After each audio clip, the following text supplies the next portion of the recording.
The opinions expressed on this show do not necessarily reflect those of the Barbers Chat Network, our great partners at H&B Media, or any of our media peers. We're just five idiots who love sports and love to talk shit. If you're offended easily, then this show isn't for you. And for those who aren't offended easily, sit back, relax, and enjoy the show. Remember, it's only entertainment.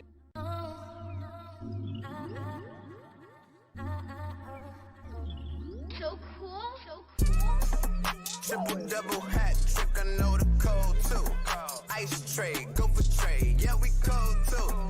Getting paper on these player haters, old news. Money on the other line, so I'm not gonna hold you. Money on the other line, so I'm not gonna hold you. Money on the other line, so I'm not gonna hold you. Money on the other line, so I'm not gonna hold you. Money on the other line, so I'm not gonna hold. My agent just said we made 100 flat. Make it back and make it stack just like I'm Steven Jack. Put my rings up in the camera like I needed that. Up in the air and at the rim is where I meet them at.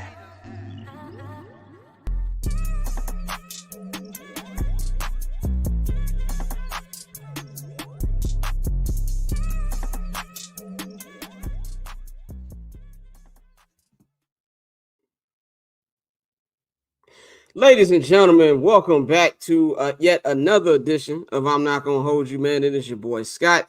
It is Friday, January 26, 2024. We're coming live to you from Los Angeles, California, from Atlanta, Georgia, and also Dallas, Texas. Man, we are here to break down everything in this past week of sports, get y'all ready for this upcoming weekend in sports. You can follow me on Twitter and Instagram at BarbChairScott. You can follow the Barbers Chat Network at BarbChairNet on Twitter and Instagram. You can follow H&B Media TV at H&B Media TV on Twitter and at H&B Media on Instagram, man. And of course, subscribe to the Patreon, patreon.com/Barbers Chair Network. That right there is where we have all our exclusives. You get your I'm Not Gonna Hold You Overtime, which is our local hour, which we do after the show when it's uploaded on every Monday and Friday night. And of course, our midweek show, I'm Not Gonna Hold You Halftime. We got a new edition this past week. Me and the homie Greg Braggs Jr. from CHGO Sports. We had a full Bears hour, man. So get in tune with that if you want to hear us talk about everything going on in Bears land. Of course, we will be having overtime later after today. Me and Dante will be breaking down everything in Chicago sports. So look out for that, man. This is 4 years, man. RIP to one of the GOATs, Kobe Bean Bryant, man. Of course, his daughter G Bryant, and of course the lives of all the other people who were lost in that tragic helicopter crash 4 years ago, man. Time be fucking flying, dog. It's really kind of crazy that it's been 4 years already, man. I remember that day like it was yesterday, man. So as usual, prayers and thoughts out to Vanessa and the entire Bryant family out there, man. We're gonna keep holding it down for y'all. But let's bring the crew in. JR Bang is not here today. Bang is not here because he is off being a family man. And so he will be joining us back on Monday. Mikey's still on IR. Our boy is sick, but he confirmed that he will be back all next week on the show. So Mikey be back for y'all. But right now I've got my homie Dante. He is the president of Barbers Chat Network. He is also a co-producer of this great program that you are watching. You can follow him on Twitter at OctoberZone. We've got Courtney here. Courtney, you can follow her 1-800-CALLER-BRO on both Twitter and Instagram, man. If you are a Cowboys fan, follow with caution. And of course, we've got the one and only Pat Vito in the house. He is one half of the owners of this great media company that this show is being on right now, H&B Media TV. You can follow him at Pavy World on each and every platform, man. He's got some good music coming for y'all. Visit PavyWorld.com, man. And Pat, we got a little announcement to make about the show. You're going to be having your own segment on here with us. Of course, There's Cousin Dan Fridays. So Pav will be joining us each and every Monday as we're going to have it. It's called Weekend in the Association. We're going to be recapping everything from the past weekend in the NBA and things that we got to look forward to in the NBA coming up this week. And we also got another segment too. I feel like the Holy Trinity of people who I talk to all the time. Shout out my guy Mike at Pillars. We will have an announcement on that in about a week too. So we got another segment for that as well. But Pav, man, how you feeling? How you feel to be a part of the show regularly? I'm good. It's always fun. I always enjoy coming on. Obviously, like you said, football season. Well, we said it beforehand, but football season is ending. I'm always the guy who watches a whole bunch of basketball like every night. I'm watching. So it'll be fun. It'll be fun. I'm looking forward to it. Definitely. Courtney, how you feeling? What's going on? What's going on in Dallas right now? Oh, not much. It's about as ugly and as rainy as it has been all week. I'm ready for some sunshine, but yeah, not too much going on. Gonna go watch the hockey tomorrow as a fan, which will be real nice. I'm looking forward to it. Definitely, and since it is all black quarterback weekend, we gotta go to our Morehouse brother here, Dante. How's it going, G? What's going on, brother? I am upset. I've been upset since about the 1 o'clock hour when I found that Damar Hamlin was fucking comeback player of the year.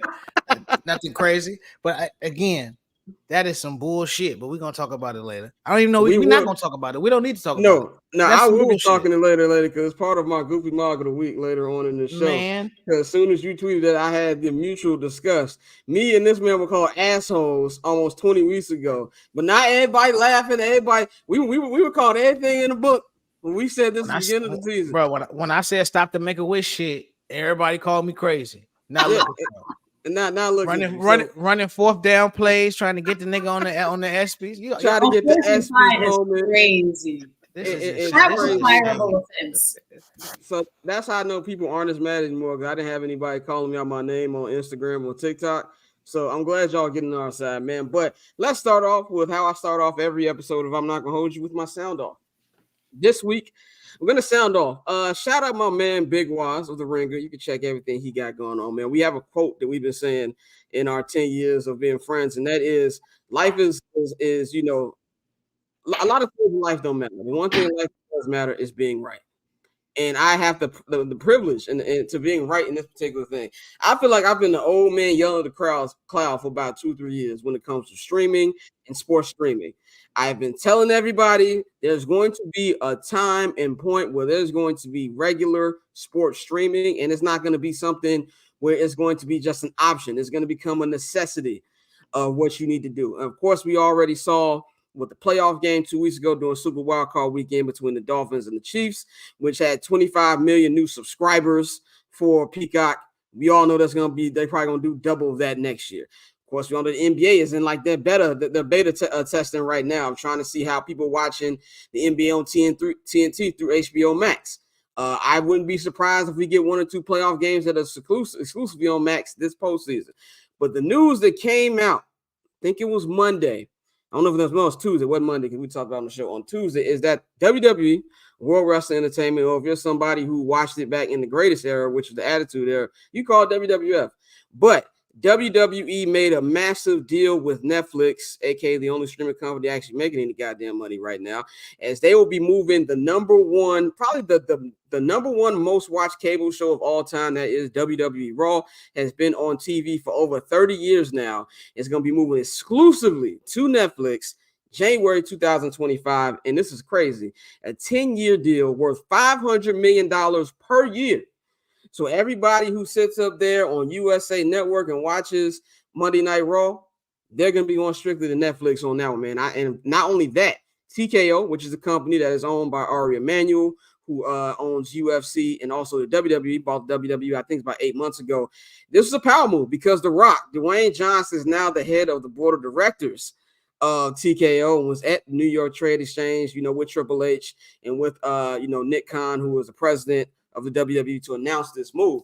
I don't watch wrestling like I used to, but from a business perspective, I think this is an amazing move for the WWE, and it's amazing news for Netflix as well, as they are becoming the only streamer who's making money. You see these other popular TV shows like Insecure, who was sold from HBO to Netflix for licensing, so HBO can make some money. We just saw it this week with the announcement that all 6 seasons of Sex and the City are going to be on Netflix now because HBO Max once again needs the money. So when you have something like WWE Raw, you're going to have even more subscribers because people watch wrestling all the time, and it's not going to be something where they're subscribing for one event and then they're unsubscribing. This is going to be an every Monday thing, in which is what you keep the subscribers in.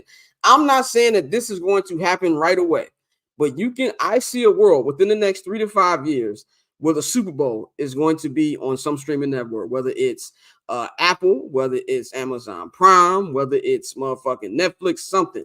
I do think there will be a world where the Super Bowl is on streaming. Everybody's gonna bitch and complain about it, but everybody's gonna watch because it's the goddamn Super Bowl. We can sit up here and talk about whether it's right or whether it's wrong. I have no personal opinion on that. I understand we're in a climate in America right now where everything is expensive as shit. I mean, eggs are damn near $10. So you got to pay for everything. But I'm just telling y'all, I tried to tell y'all a couple years ago, this was coming, and this is just the tip of the iceberg. Another thing I think might be coming too is they're going to start putting people on contracts. There was already rumor about ESPN Plus and Disney putting people on a 3-year contract for like a Disney Plus and ESPN Plus. So a lot of things going on in the media world, man. So that's something I want to start off with because that is a massive deal. Do y'all have any thoughts on this before we move on to our first topic? Yeah, I mean, it's getting to a point where you see the Yankees with their own network, the Dodgers with their own network. Everybody sees the value in streaming, and so one thing that we aren't taking into consideration. I heard a lot of this at work because I work with a lot of older conservative whites, like people that felt like Monday Night Raw was an institution, like on TV. Like the fact that now that they have to buy. There's one guy, he was pissed. He said, "I'll never watch Monday Night Raw again." Like he was livid. You feel me? So you have that those nigga people. line. As soon as The Rock and Roman Reigns get ready for WrestleMania, that nigga be tuned in. Absolutely no, but you have people who feel like that, but at the same time, like you said, it's only a matter of time where you see the NBA where they're getting ready to offer packages where you can just have a team, like have your team, like that's going to be available. Like the New York, I think the Yes Network, they getting to a point where you're going to be able to just lock in and buy Knicks games, the Rangers, all the teams is under the Yes umbrella.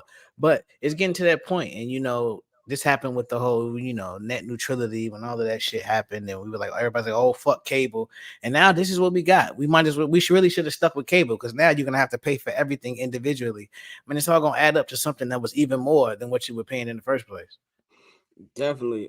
Courtney Pavy, y'all got any take on this or no? Nah, that I'm right there with Dante. The whole idea of streaming was to get away from the cable model, and now we're right back at square one all over again. I'm over this shit. I don't even care no more.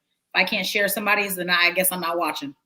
I mean, for me, every industry is changing. I mean, the music industry changed, the movie industry changed. Like every industry has changed rapidly over the past 10 years. So it makes sense. I mean, it's a way for them to. I mean, obviously, we're in the business. Everybody's in the business of making money. This is the way for them to make more money. If you tell me you're gonna pay me $500 million per year to put some on Netflix, I'm putting it on Netflix. And then also, it's not network television, so maybe you have more creative control completely over like what you're doing. So I mean, it's just the world we're in. Like everything is changing, bro. Everything is changing at a very, very rapid pace. We're leaving one generation and fastly moving to the next one. So it kind of just is what it is. The creative control part is something I think about. That's a good point. WWE might be able to push the limit a little bit more than they usually do, even though I still think, forever, even when I was watching wrestling, it was mainly kids, but it wasn't marketed towards kids. It was marketed towards, teenagers, people in their early 20s. I learned a lot of my vocabulary from WWE, like words I wasn't supposed to know because of rap music and WWF. So they market a little more towards children now, but I do wonder if that's going to change with it being on Netflix, man. But that's something we're going to pay attention to next year, man. So let's get into our first topic, man. It is championship weekend, man. It is championship Sunday. Will be on this Sunday. No football tomorrow for the first time in 2 months. I almost forgot about like damn. Like we've had football every Saturday since weekend of Thanksgiving, and we have none of that. We have a whole slate of NBA games. So I will be watching that tomorrow. Triple header on ABC. That I think should be good. Even though I want them to stop putting Lakers and Warriors on TV. Like that shit is not entertaining anymore. Like it's just not that they gonna have the Knicks and the Heat, and then I see the Knicks and the Heat. I'm like, is Jimmy Butler playing? That's the first time I ask. Every time I see a national TV Heat game. And then Embiid versus Jokic should be good. So that's the NBA's got their day tomorrow, but championship Sunday. On Sunday, we are in the NFL's Final Four. We have the number 1 seeded Baltimore Ravens. We'll be hosting the defending Super Bowl champion Kansas City Chiefs, Patrick Mahomes, Travis Kelce, Andy Reid, everybody over there. And in the NFC, you've got the number 1 seeded San Francisco 49ers, barely dodging the Green Bay Packers last Saturday. They will be hosting the hot upstart Detroit Lions. That is Jared Goff, Jahmyr Gibbs, the right St. Brown, as me and Bang like to call him, because the Bears have the wrong St. Brown. They have the right brother over there. And, of course, Dan Campbell, or Man Campbell, as I like to call him, they've got everybody riding over there for them. A big year for Michigan football, man. So let's start with the first game. First of all, I don't know why the fuck this game is first. I'm guessing it's some deal that the AFC has with CBS, or maybe because the second game is a West Coast game. That's probably the more reason that's why we got why. the championship game last. But first game is the game that everybody wants to see. It is Lamar Jackson, Patrick Mahomes for a shot to the Super Bowl, man. We're gonna give a full breakdown on this. First, I want to start with, as J.R. Bang always likes to say, content is king. We're gonna talk about legacy, man. The legacy view here between Lamar Jackson and Patrick Mahomes. I think for Lamar, I don't like, as I've evolved in my, not only my viewing sports as somebody who does media, but also somebody as a fan, I don't take seasons as just because you didn't win a championship, it was a failure, unless you're like the odds-on favorite. And yes, the Ravens are the odds-on favorite to an extent, but it's also Patrick fucking Mahomes and the Kansas City Chiefs. Like, I also feel like if they lose that, it'll be viewed a little bit differently. So I'm not going to say that it will be a failed season if they lose on Sunday, but I do think it will be a missed opportunity. As I've said, as Courtney has said, as Dante, everybody said on the show, that if you can't beat Patrick Mahomes this year, when he is throwing to Quick Trip employees and he has Matt Nagy calling plays, you're never going to beat this nigga, because let's be very clear. The Kansas City Chiefs front office is going to spend every dollar getting them better wide receivers next year, especially with Travis Kelce not being what he once was. Rumors of him retiring just along the same time as his brother retired a couple weeks ago. We all know, that's going to be something they want to get into the next era of Kansas City Chief football with more wide receivers. So if you can't beat him now at home, where he is the most vulnerable he's been, you're never going to do it. And I think this is a year for Lamar Jackson where he's been shutting people up. Shit, he's been shutting me up. But as I've always said on the show, I want you to shut me up. Please shut me up. Contrary to what my co-hosts say on here, I do not hate Lamar Jackson. I do not hate that man whatsoever.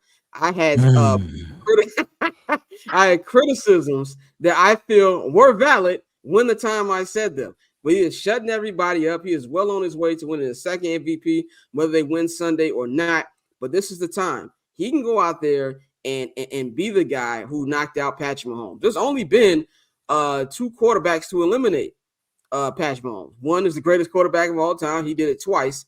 And then there's also Joe Burrow, who is, I think that's his real rival, not fucking Josh Allen, as much as I like Josh Allen. Alice called me Scott Poley in the chat. Fuck you. Anyway, but I think that this is an opportunity for him. He can go out there and knock him out. And then now you have the opportunity to bring a championship back to Baltimore. And then everybody who ever said stuff about you, even people who went further than me, who said things like he needs to be a wide receiver, or, or the racist thing they always say about black quarterbacks is he can't break down the defense. He doesn't know how to process. He can shut all them people the fuck up by beating Patrick Mahomes on Sunday and moving on to the Super Bowl, man. Let's start with I'm gonna go with Courtney first. Courtney, what is your opinion on what legacy view this would be for Lamar, for a win and for a loss?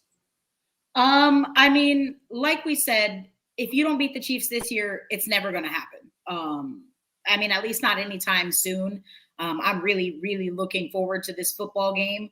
But I'm mostly just excited for Lamar Jackson.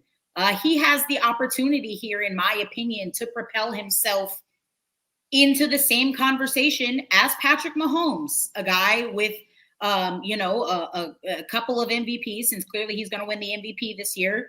I mean, at least in my opinion, I think he's going to win the MVP. And now, if he has the chance to add a Super Bowl, he can get himself in that conversation.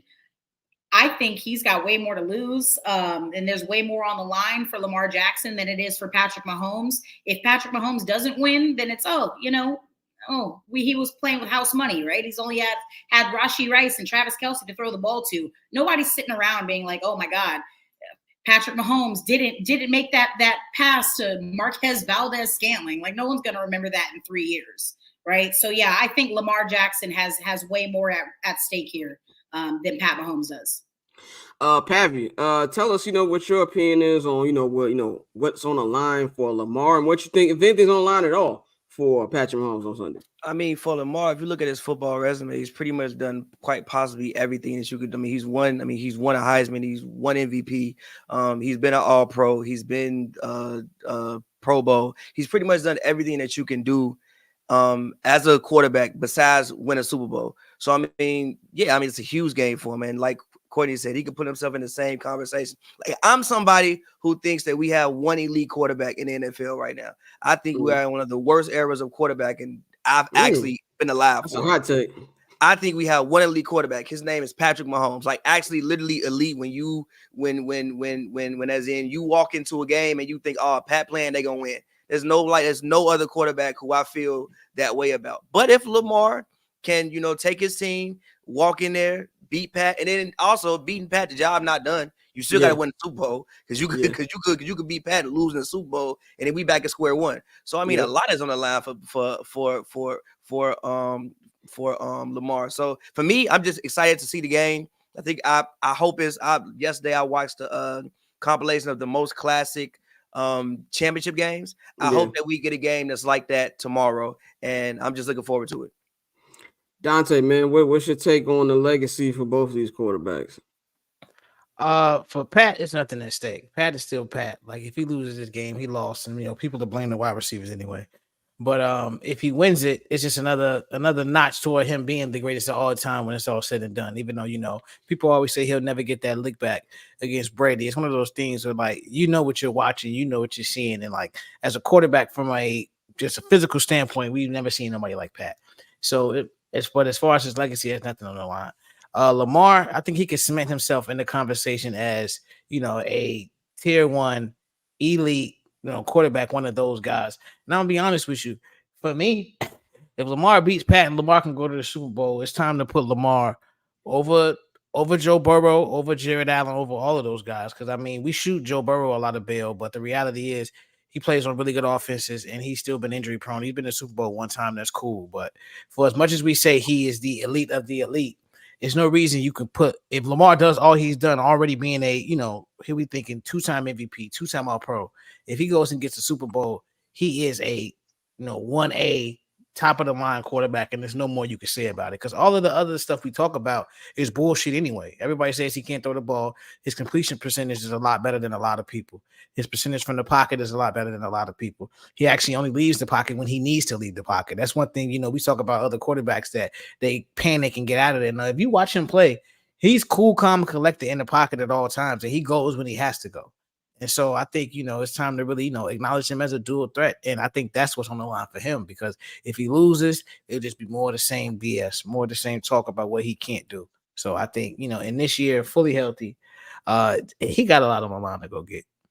I'll say this. I think that, from a Pat perspective, like his legacy, there's nothing like his legacy that they're going to change. Like you said, they lose, they're going to blame the wide receivers any goddamn way. But he is fighting against ghosts. It kind of feels like something where, like LeBron, everything LeBron does, we're not comparing LeBron to other niggas we playing with. We compare him to 23.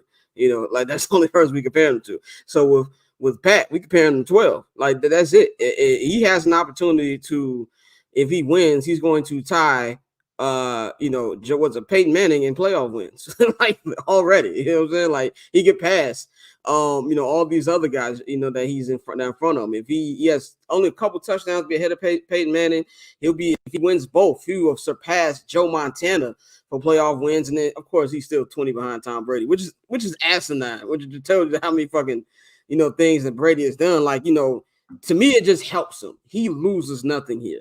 And like you're right with Lamar. If Lamar wins the whole thing, and Pavy said it, job's not finished, even though you do beat Pat, because there are two formidable teams in the NFC who can put them niggas through tables. Like Detroit ain't gonna go out like no hoes, and the Niners ain't gonna go out like no hoes. So especially the Niners, gonna want their look back for what happened on Christmas Day as well. So it's not a job that's gonna be finished if they beat Patrick Mahomes and the Chiefs. But if he does win, yeah, you got to put him over Joe Burrow. You got to put him over Josh Allen, because now he has the hardware to go with it. He'll be a 2-time MVP and a Super Bowl champion. So I definitely feel like that is a lot more on the line for Lamar than it is Pat. Now, let's talk about ways how the Ravens can actually win this football game, because now we're talking about strategy and what goes into that.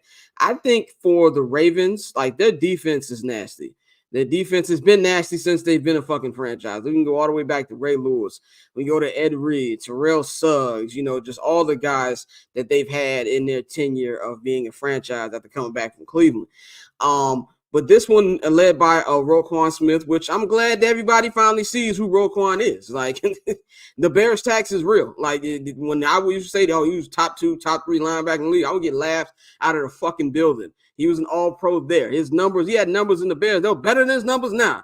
So I'm not going to go on a rant on that, but Roquan has always been that nigga. So I'm glad he's finally getting the love and the respect that he's actually getting deserves right now. But it's led by him, and I think the key is the defense for both sides because Kansas City defense is really, really good. This is the best defense that they've had in the Patrick Mahomes era, and really Lamar has to limit his mistakes. He hasn't made any mistakes in the playoffs this year.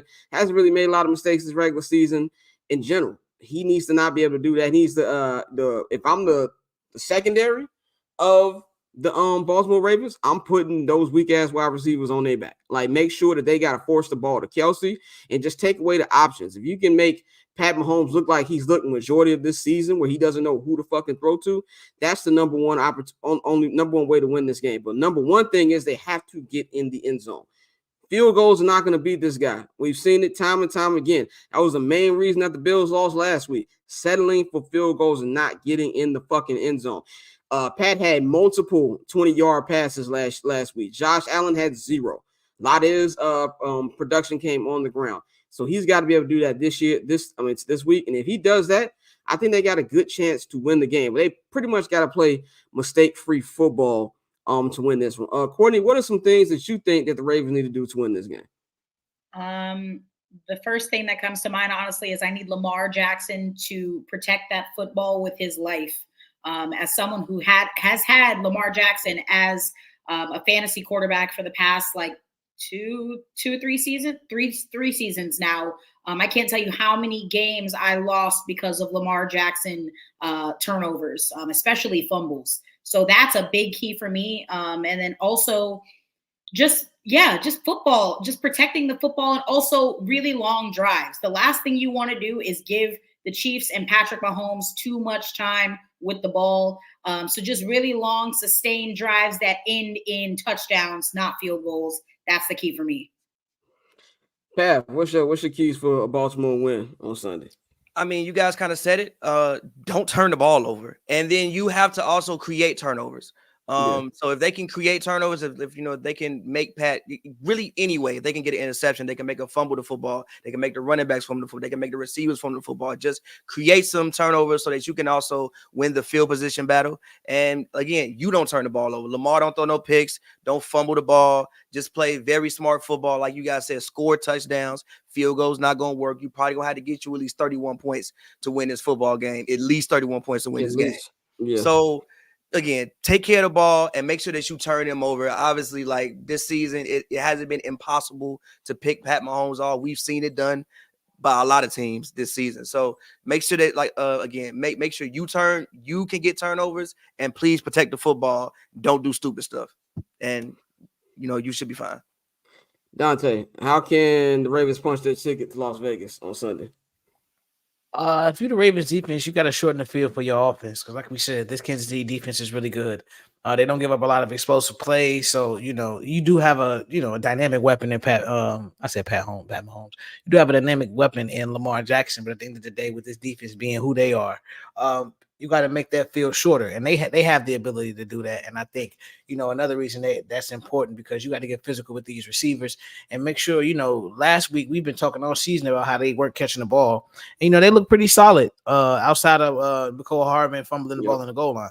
They look pretty solid last week. So you got to start hitting motherfuckers like we saw them get real physical in that game. And if they can do that, I think that'll help Lamar having a short field, and their offense will be able to maneuver and get them some points. Because that's with Pat, he damn near it's like whoever has the ball last. That's who's gonna win the games when he plays. So at this point, you got to get ahead, and the only way to do that is you really gonna have to shorten that field up. Yeah, and let's look to the Chiefs side of it, man. This is going to be real simple for me. And in the words of a former Chicago Bears coach, and he's also the current offensive coordinator of the Kansas City Chiefs, Matt Nagy, just be you. Like, that is really the only advice I have for the Kansas City Chiefs.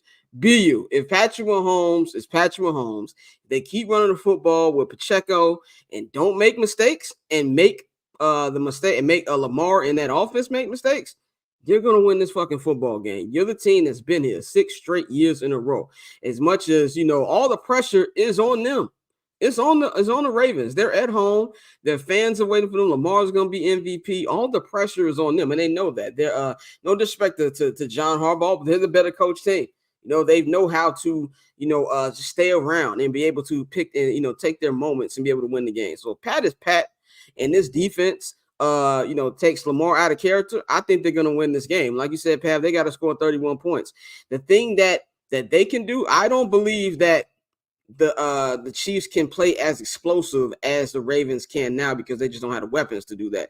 But they can keep it hard-nosed football, run the football, play good defense, and then Pat is Pat. I don't think they have any answer for that one, man. So to me, that's how Kansas City wins the game. Courtney, what things you think Kansas City needs to do to be able to combat everything that you said that you need Baltimore to do? Well, I was looking at the injury report. I know Isaiah Pacheco is like a little, I don't really know what the situation is there. So yeah, you kind of just gotta hope and pray that you can get Travis Kelce free up the middle. If you can't get that going, then you're in for a long night of MVS and Rashee Rice. And gosh, I don't bet against Patrick Mahomes, man. That's the problem. Because everything is set up for the Ravens to go in there and win that game. Set up last week too. Man, I can't bet against Patrick Mahomes and the Chiefs. But for me, yeah, I think the key for the Chiefs, one is their defense. They got to blitz Lamar. Yeah. If Lamar doesn't get blitzed and has too long back there to figure things out, and Chiefs defense isn't that good against the scramble anyway. So yeah, Their defense really needs to get to Lamar. That's the key for me. Because my other keys, Patrick Mahomes is inevitable. We talked about it last week. Pat, what's your keys for the champs? As Courtney said, one, make Lamar very uncomfortable. Again, like I keep saying turnovers, but literally turnovers. Make sure that you can turn him over. And then for the Chiefs, you don't want to fall down early because you do want to have, like you said, it's not like you have a plethora of weapons. So you don't want your offense to become completely one-dimensional. You still want to be able to play a somewhat balanced offense. So don't fall down like 14-0, and you press in. Now you feel like you got to throw the ball every single play. You don't want to do that. Play a very balanced offense. And like you said, as long as Pat is Pat Mahomes and you can force the Ravens to have some turnovers, I think that they'll be fine. Just don't fall down early. Keep the game close. I'm assuming you're not going to go into Baltimore and just blow them out. But if you got a situation which is a 3-point game where it's tied with 5 minutes left, if I'm the Chiefs and I got Pat Mahomes, I like my chances. So, yeah. Dante, take us home with this one. What do you think the Chiefs need to do to win this game? Catch the fucking football, bro. Like, you got the best quarterback on earth. Catch the fucking ball. Like, it's really that simple. Like, I think, like you said, I don't really bet against Pat Mahomes. The games that he has lost, the AFC championships he has lost, teammates were offsides. He didn't get the chance in overtime, like a whole bunch of bullshit. So, again, catch the ball, bro. Like, he's gonna put it where it needs to be. We've seen it time and time again. I understand this Ravens defense is amazing and everything I just said. But nah, bro. Catch the football. That's what they need to do. If you do that, Pat Mahomes is gonna put you in a position to win every fucking time, and this is gonna be a matter of who gets the ball last. And if you lose like that, even though that's unfortunate, you could take that as opposed to going out there and dropping passes, dropping touchdowns, and then you like, damn, we could have had that game. So That's my key to the game for the Chiefs. Catch the ball. Now it's prediction time, man. I said last week that I learned my lesson, and I will not be picking against Patrick Mahomes for the rest of my life. I don't give a damn what the roster looks like. I don't care what the roster of the other team look like. I'm giving him Tom Brady insurance. There was a lot of times Tom Brady lost, but I didn't feel bad about picking him because he's Tom fucking Brady. And a lot of times the Tom Brady lost, the nigga never got his ass whooped. Like, I can't ever remember a playoff game with a Patriot just got shellacked. It was always a chance for them to do some Patriots devil work. So this is the perfect setup for the Ravens. They're at home. Lamar's been great. The defense has been great. But it's going to be some sad Baltimore people this Sunday. I'm sorry. Shout out to Rita. She was here on the pod a week ago. There's going to be some sad people in Baltimore. There's going to be some sad motherfuckers in Baltimore. Y'all going to be sad because they're going to keep showing Taylor Swift. Oh, and just wait till Taylor Swift holds up the Lamar Hunt trophy. Oh no. You know why I know they're going to lose? Why? They doing this shit they're making the mistake that every team makes. They got Michael Phelps bringing up the game ball. They got Ed Reed and Ray Lewis coming back. You got the whole goddamn team coming back. It's like when the Bears bring out the 85 Bears. The hose. That's tragic. It's like when the Bears bring out the 85 Bears and niggas lose. Doing too much. Why is Michael Phelps bringing the game ball out? Is he from Baltimore? Okay, he's from Baltimore. Just also, but I understand why they would do it though. I'm sorry. No, I get it from it makes sense. First time the Ravens hosted an AFC Championship game. First time in since they actually been a franchise. Yeah, see, I get it. The other three times they were on the road. That's bad juju. And I saw on his Instagram Wood Harris, who plays Avon Barksdale, said he plans to be at the game. You've been at a wire in the building. Them niggas is 100% losing on Sunday. I'm going Chiefs 28 and Ravens 24. And I hate to say it, it's gonna be end of game interception from some random nigga that Lamar ain't got no business throwing a pick to. That's how I think this game is gonna go. Courtney, what's your score on Sunday? It's really changed every day. It's a tough one. I want the Ravens to win so bad. I think everybody does, but me. I'm so sorry. I want the Ravens to. In my heart, I'm saying the Ravens, but my mind is saying that's Patrick Mahomes. Yeah. Yeah, I got to go Chiefs. I'm going Chiefs 30, Ravens 27. I do think the Chiefs are going to win by a field goal. Pavy. I'm going to regret that, but yeah. Pav, who you got? I'm going to be the opposite guy. I'm actually going to pick the Ravens. I got the Ravens 31-24. One reason I'm saying this is because I would just love to see a Super Bowl, which is Baltimore, Detroit. Can you imagine Vegas? Oh, it's going to be nigga fest. Full of Baltimore niggas and Michigan niggas. The furs and buffs you're going to see. Ooh, my God. Ooh. So one, I want to see that, but also I see the Ravens have a really good team. I think it's just Lamar's year, and I think the Chiefs have shown that they're vulnerable. I mean, I think even if last week, if the Bills could have converted more and didn't make the mistakes that they made, they could have won that. Bills would made that goddamn field goal. It goes overtime. Yeah. Like they could have possibly won that won that game. So I'm gonna go with the Ravens. Like I said, I just think that they are the better all around team this year. Like I said, 31-24. Dante, who's your pick for Sunday? I know I'm wrong because, like I said, everything is pointing toward them losing this fucking game. But I'm gonna go Ravens 24, Chiefs 17. Like I think, like you said, we've seen the chinks in the armor all year with that team as a whole, and they've leaned on Pat. And I think Pat is gonna put it there, but at the same time, bro, we've seen them drop passes all season. Buffalo pretty much gave them that game last week. So I think Lamar is at a point where he's ready to, like I said, submit his name at the top of the top. So I got to say Ravens. Yeah, and it's something I feel like it would be a good story if they won, but I'm going with Pat. But let's go to the NFC. Since our guy J.R. Bang is not here, I'm gonna say it for him. Don't nobody give a fuck about no damn Detroit Lions. As Bang says each and every week, and he be wrong each and every week because they be winning. This game to me, man, I think it's going to be entertaining. I think it's going to be a good game. It's going under the radar for two reasons. One, because it does not have the quarterback battle. We've been arguing on this podcast for the last couple weeks about which direction is the best way to win a Super Bowl. Is it the franchise quarterback direction, which is what Baltimore and Kansas City have? Or is this to build the team up and just have a decent quarterback like you've got in Jared Goff or Brock Purdy? And honestly, it's disrespectful to Jared Goff a little bit. I don't want to be disrespectful to Jared Goff because he's way better than Brock Purdy. Like, he's way better than fucking Brock Purdy. Like, I don't want to be disrespectful to Jared Goff, but Jared Goff is still he's a 40-degree day. So that's the 40-degree day bowl between Purdy and Goff. So we're going to do the legacy view here thing for Goff and Purdy. For me, I don't think it's really even a legacy thing with Purdy. I think it's more of kind of a little bit. If they win, this will be the first time that, they won a championship in 30 years. Last time the Niners won a championship was 1994. That was Steve Young. That was prime time. That was, nigga. It was, who's the coach? Who's the, I can't even remember the dude who came back after Bill Walsh. His name is escaping me right now, but Jerry Rice, real stacked team that they had, and they ended up beating the San Diego Chargers to win the Super Bowl that year. He will be the third quarterback in San Francisco 49ers history behind the man, Joe Montana, and Steve Young. So he'll be in that lineage of quarterbacks to win that. But this is more about Jared Goff for me. This is more about Jared Goff because his legacy is already changing. This can be a tremendous legacy here.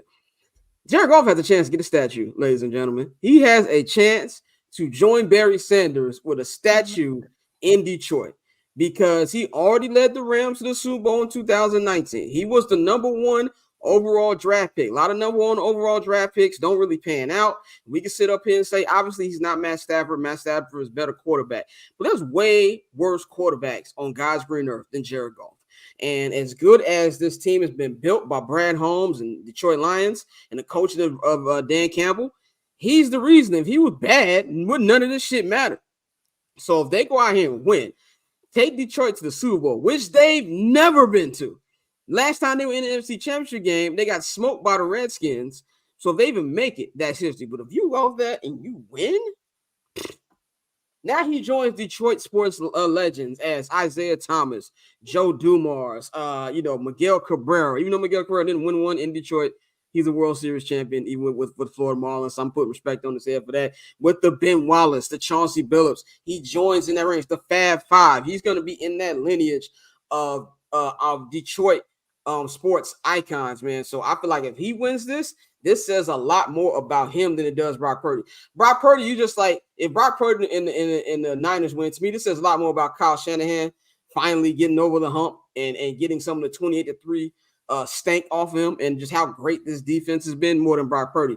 Brock Purdy gets to be in that picture with Joe Montana and Steve Young, but that's like me being in a picture with fucking Barry Gordy and Dr. Dre. Like, nigga, I'm here, but I'm not there yet. You know what I'm saying? Like, that to me is what it would be for Brock Purdy. So this is a lot more about Jared Goff for me. I'm gonna go to Pav first. Pav, what do you think legacy wise this would do for both quarterbacks?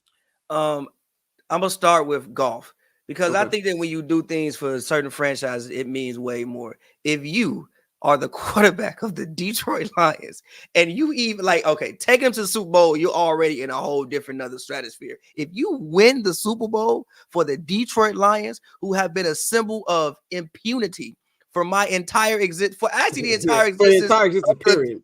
Literally, they haven't won, I think, since the 1950s. Like the last time they actually won anything before the Super was 1950s.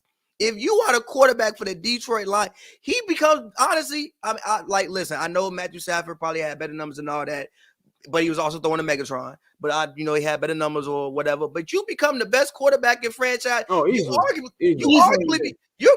actually become the third best player in franchise history, behind Calvin Johnson and Barry Sanders. And also, granted, they did get cooked by the Patriots, but at least you were on the Rams team that went to the Super Bowl. This is two different. And they didn't even get cooked by the Patriots. That was one of the most boring Super Bowls. You're right. But you are a quarterback who has taken two teams to the Super Bowl. Like you said, you were the #1 pick in the draft. You've actually done things that not many quarterbacks have done. So for Jared Goff, if you can get the Detroit Lions to the Super Bowl and actually win it, it puts him in a whole nother complete different stratosphere. Like, again, I know we were in the group chat talking about Jared Goff could be a Hall of Famer. I don't know about all of that. Yeah, he's not getting Hall of Fame. I don't know about all of that, but it does. But like you said, he is in the Michigan Hall of Fame. He would be in the Hall of Fame of Michigan forever. And for Brock Purdy, for him, it would be a great story. Obviously, last year he had to come out, you get hurt immediately, can't really play. You come out this year, if you could get to the Super Bowl and win it, it'd be a great story. But I don't think for legacy wise, it would. I don't want to say do that much for him because you still are a Super Bowl winning quarterback. But I think that when we think about this 49ers team, Brock Purdy will not be the first thing that we think about. He'll be the Trent Dilfer of this team. Yes. So he won't be the first thing that we think about. So for him, I mean, it's dope to be a Super Bowl winning QB, but Goff is the one where if he wins, it puts him in a whole nother different complete stratosphere. Courtney, how do you think this does legacy wise for these two quarterbacks? Since Bang ain't here, I'll take up his post. Nobody give a damn about the Detroit Lions. I mean, it's cool and all. It's a cool storyline for sure. And I feel like already because they've made it this far, like Jared Goff is never going to have to buy anything at any respective Detroit restaurant ever again. You know, like it's got to be on the house. As far like he's done something Matt Stafford didn't do. That's got to be worth something to them. As far as Brock Purdy is concerned, he's the NFC Championship game for me as a whole is just kind of forgettable. It's the buddy ass bowl. Yeah. It's forgettable. And I've maintained since we started talking playoffs, you know, whoever comes out of the AFC is going to win the Super Bowl. Yeah. And I don't care if that is the 49ers. We saw what the Ravens did to them. But anyway, getting back into legacy for Goff and Purdy, there's really not anything at stake for Brock Purdy. But for Jared Goff, yeah, you have, like Pavy said, you got potential to really propel yourself into elite conversation in Detroit sports history for sure. They're definitely gonna take his Lions jersey and a pair of buffs and put them in Coney and right there on 8 Mile. And he's gonna have his little area right there. Dante, what you think this says for Goff and Purdy? I disagree that it can't help. It really does nothing for Purdy. It all depends on how they win. If Purdy goes out there and light shit up, then it legitimizes them, especially if they go to the Super Bowl and he plays well. Now, if it's another game where, you know, he's checked down Charlie and he's playing, people are dropping interceptions, and we're going to have the same conversation about him. So with Purdy, I think a win here and taking his team to the Super Bowl after last year when he got hurt in the NFC Championship, I think for him, that's more so putting him back into the talk where people could say it's not just a scheme, like Brock can play ball. And as far as golf, I think, you know, people forget one of the main things about golf is everybody said he couldn't do it without Sean McVay. Like, and so if you can take this team to the Super Bowl, he said, take Detroit to the Super Bowl, you know, yes, they run the ball well, but, you know, playing the way he has played, he's had his turnover issues this year, but taking your second team to the Super Bowl. I was at that Super Bowl when they played the Patriots, behind the Patriots bench. It was one of the most boring. It was like watching paint dry. But at the end of the day, that was a Super Bowl where, you know, back when he played with the Rams, Sean McVay would be in his ear until he couldn't be in his ear anymore. Like, you know, there's a limit on how long the offensive coordinator can talk to you. And he would be sitting there talking to him like, hey, they doing this, and then that should have cut off. And so, you know, for him to go to Detroit and play the way he's played, for him, this would be a thing where he could say, nah, bro, like, I am a legit top 15 quarterback in this league. And I think for him, that's big because everybody was getting ready to call him a bust, saying, oh, man, LA gave up on him and they won without him. They didn't need him. And now he's, you know, right here on the brink of taking his team to the Super Bowl. Yeah, and this will also go down as one of the rare win trades because then both teams will come out of this trade with a Super Bowl. So that's something too that will go up there, man. I want to talk about the Niners real quick, man. What this would do for them if they lose this game, because I feel like that's going on the radar because they can lose this game. This is a team that's been around. We've talked about the Dallas Cowboys and, you know, teams that's been around for about 5-6 years. Windows don't last that long in the NFL. And then, you know, this is something here where if they blow this, where do you go from here? Because how many times has Kyle Shanahan, you know, done this, you know, and he kept getting to this point and not executed. You know, what are you going to say about Brock Purdy if he's the reason if they lose? What are you going to say about this defense if this defense isn't as great as they've been? I feel like this is going to be some important decisions that John Lynch is going to have to make if they do lose this game. I want to go to Dante first because you've been on the front lines of the Shanahan thing since he's been in Atlanta. What do you think a loss here would do?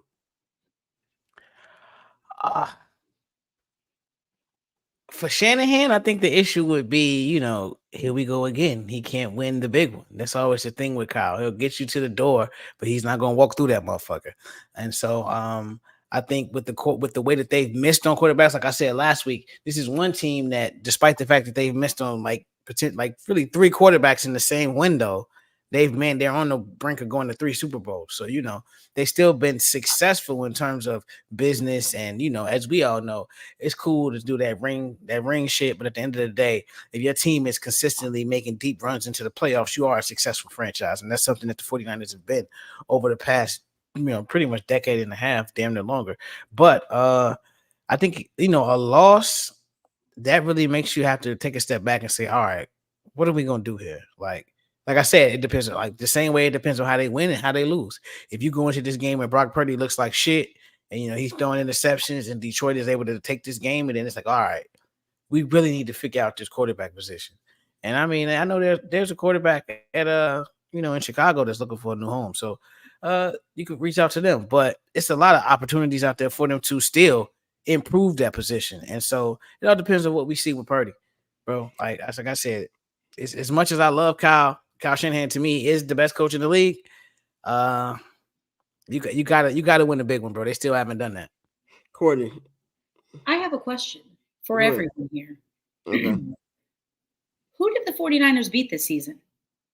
Like, hold on. Before you answer this, I want us all here to think about that. Like a big win they had this year. They had some statement wins, but think about who those statement wins came against and how those teams ended up.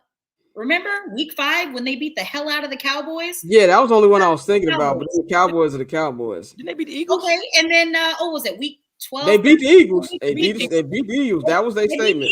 And what happened to the Eagles? But that was a different version of the Eagles. That's true. That was a different version of the Eagles, and also there's a reason the Eagles went on that slope. I just want to know that throughout the entirety of the season, at no point did the 49ers, in my humble opinion, did they beat anyone that I'm like, especially after the Ravens went to their crib and put their foot up on the fucking couch. Well, this is why I disagree with you, because I feel like, yeah, we're looking at the Eagles how they are now, but that I feel like that was a game that started the Eagles slide. Oh yeah, and on top of the whole back and forth they had in the offseason when y'all niggas only won the reason on third. What I was trying to say was, were those teams that they beat for real, or was it just keep in mind the Eagles lost to the Jets in that same season? These are all fair points. Were the Eagles ever really for real? They weren't, but I just think just off the fact that they were for real.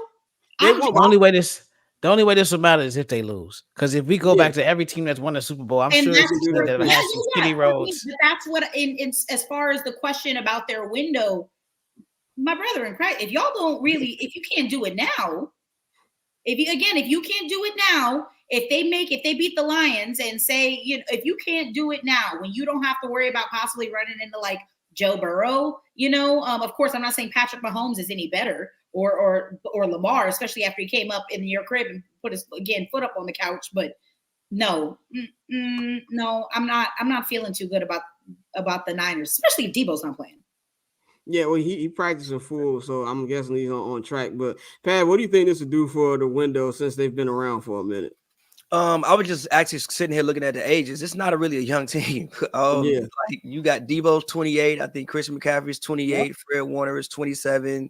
So I'm just naming some of like the star players. Like they creeping up on 30. If this was basketball, it wouldn't matter. But this is football. You only get about 3 to 4 good years, especially at skill positions in football before you start to take that deep slide.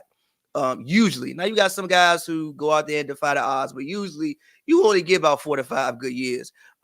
So, and again, like you said, this team has been a model of consistency, especially over the past decade. They've been pretty good. I mean, last year was kind of a wash. If you go out there with no quarterbacks, what do you actually want me to do?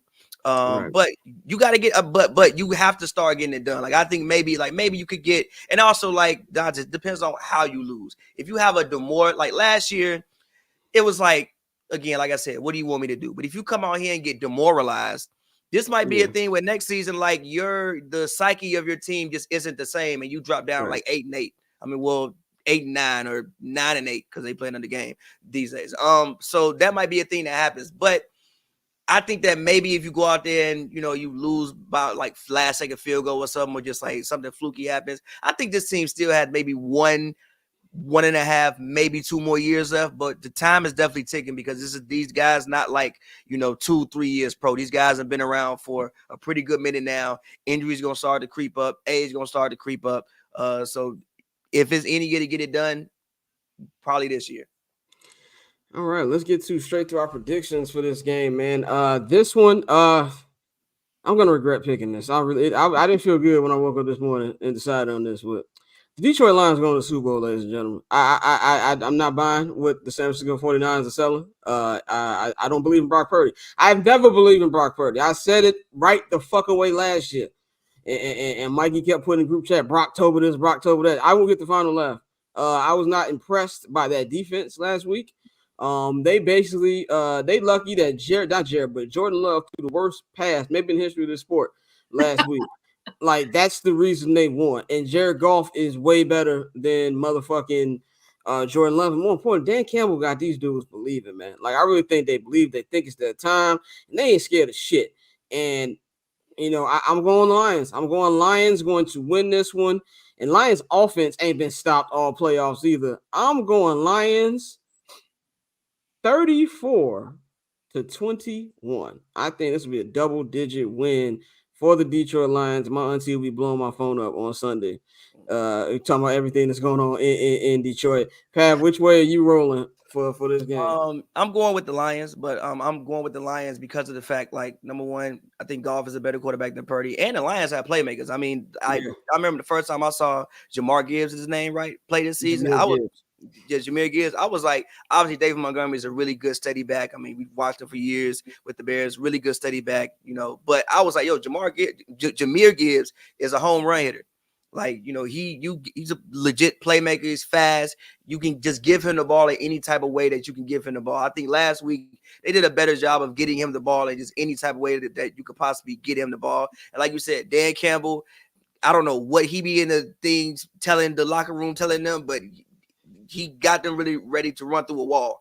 Now, granted, last week I did see the very last drive Brock Purdy played. I did see him make some throws. It was good throws, yeah. I give him that. The last drive, he did make some throws. If he can come out here and again, they just keep the game close. And if we get like one last drive and you call it right, he goes out there and make the throws, I think they'll be okay. But still, I'm gonna go with the Detroit Lions. I'm gonna go with the Detroit Lions, like let's say 27-17. Dante, who you got? I am also taking the Detroit Lions. I just do not feel like the Niners are gonna get it done. That's crazy. We're not gonna do that.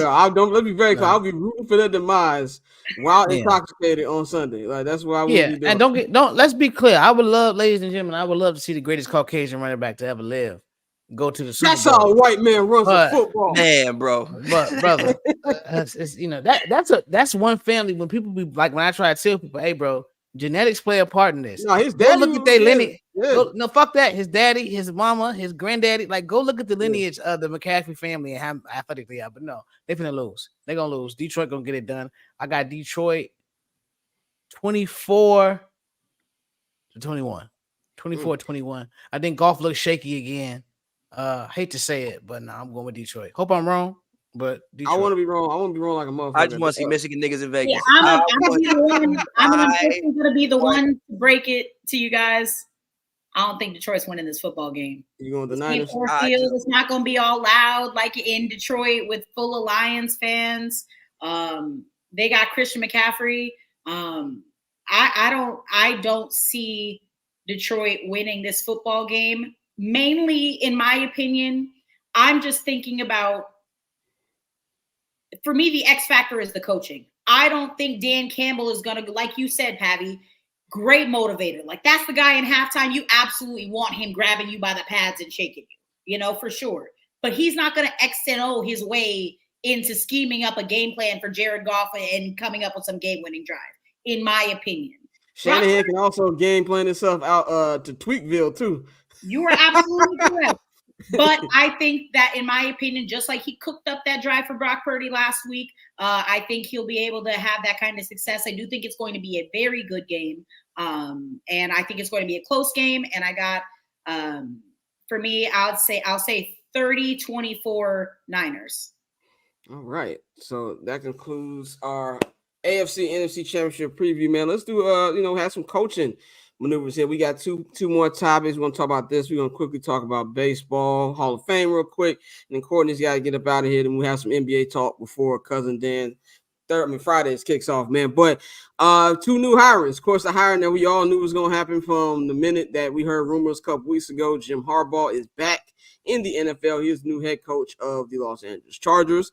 Another guy from the Los Angeles, tree, Raheem Morris, is the new head coach of the Atlanta Falcons. They interviewed Jim Harbaugh twice. They interviewed Bill Belichick twice, and they interviewed, of course, Raheem Morris. So to me, the thing here, and there's been no numbers released. Of course, we know that Harbaugh's contract is 5 years. We don't know the exact how much money it is. I'm guessing it's a lot because they haven't released it.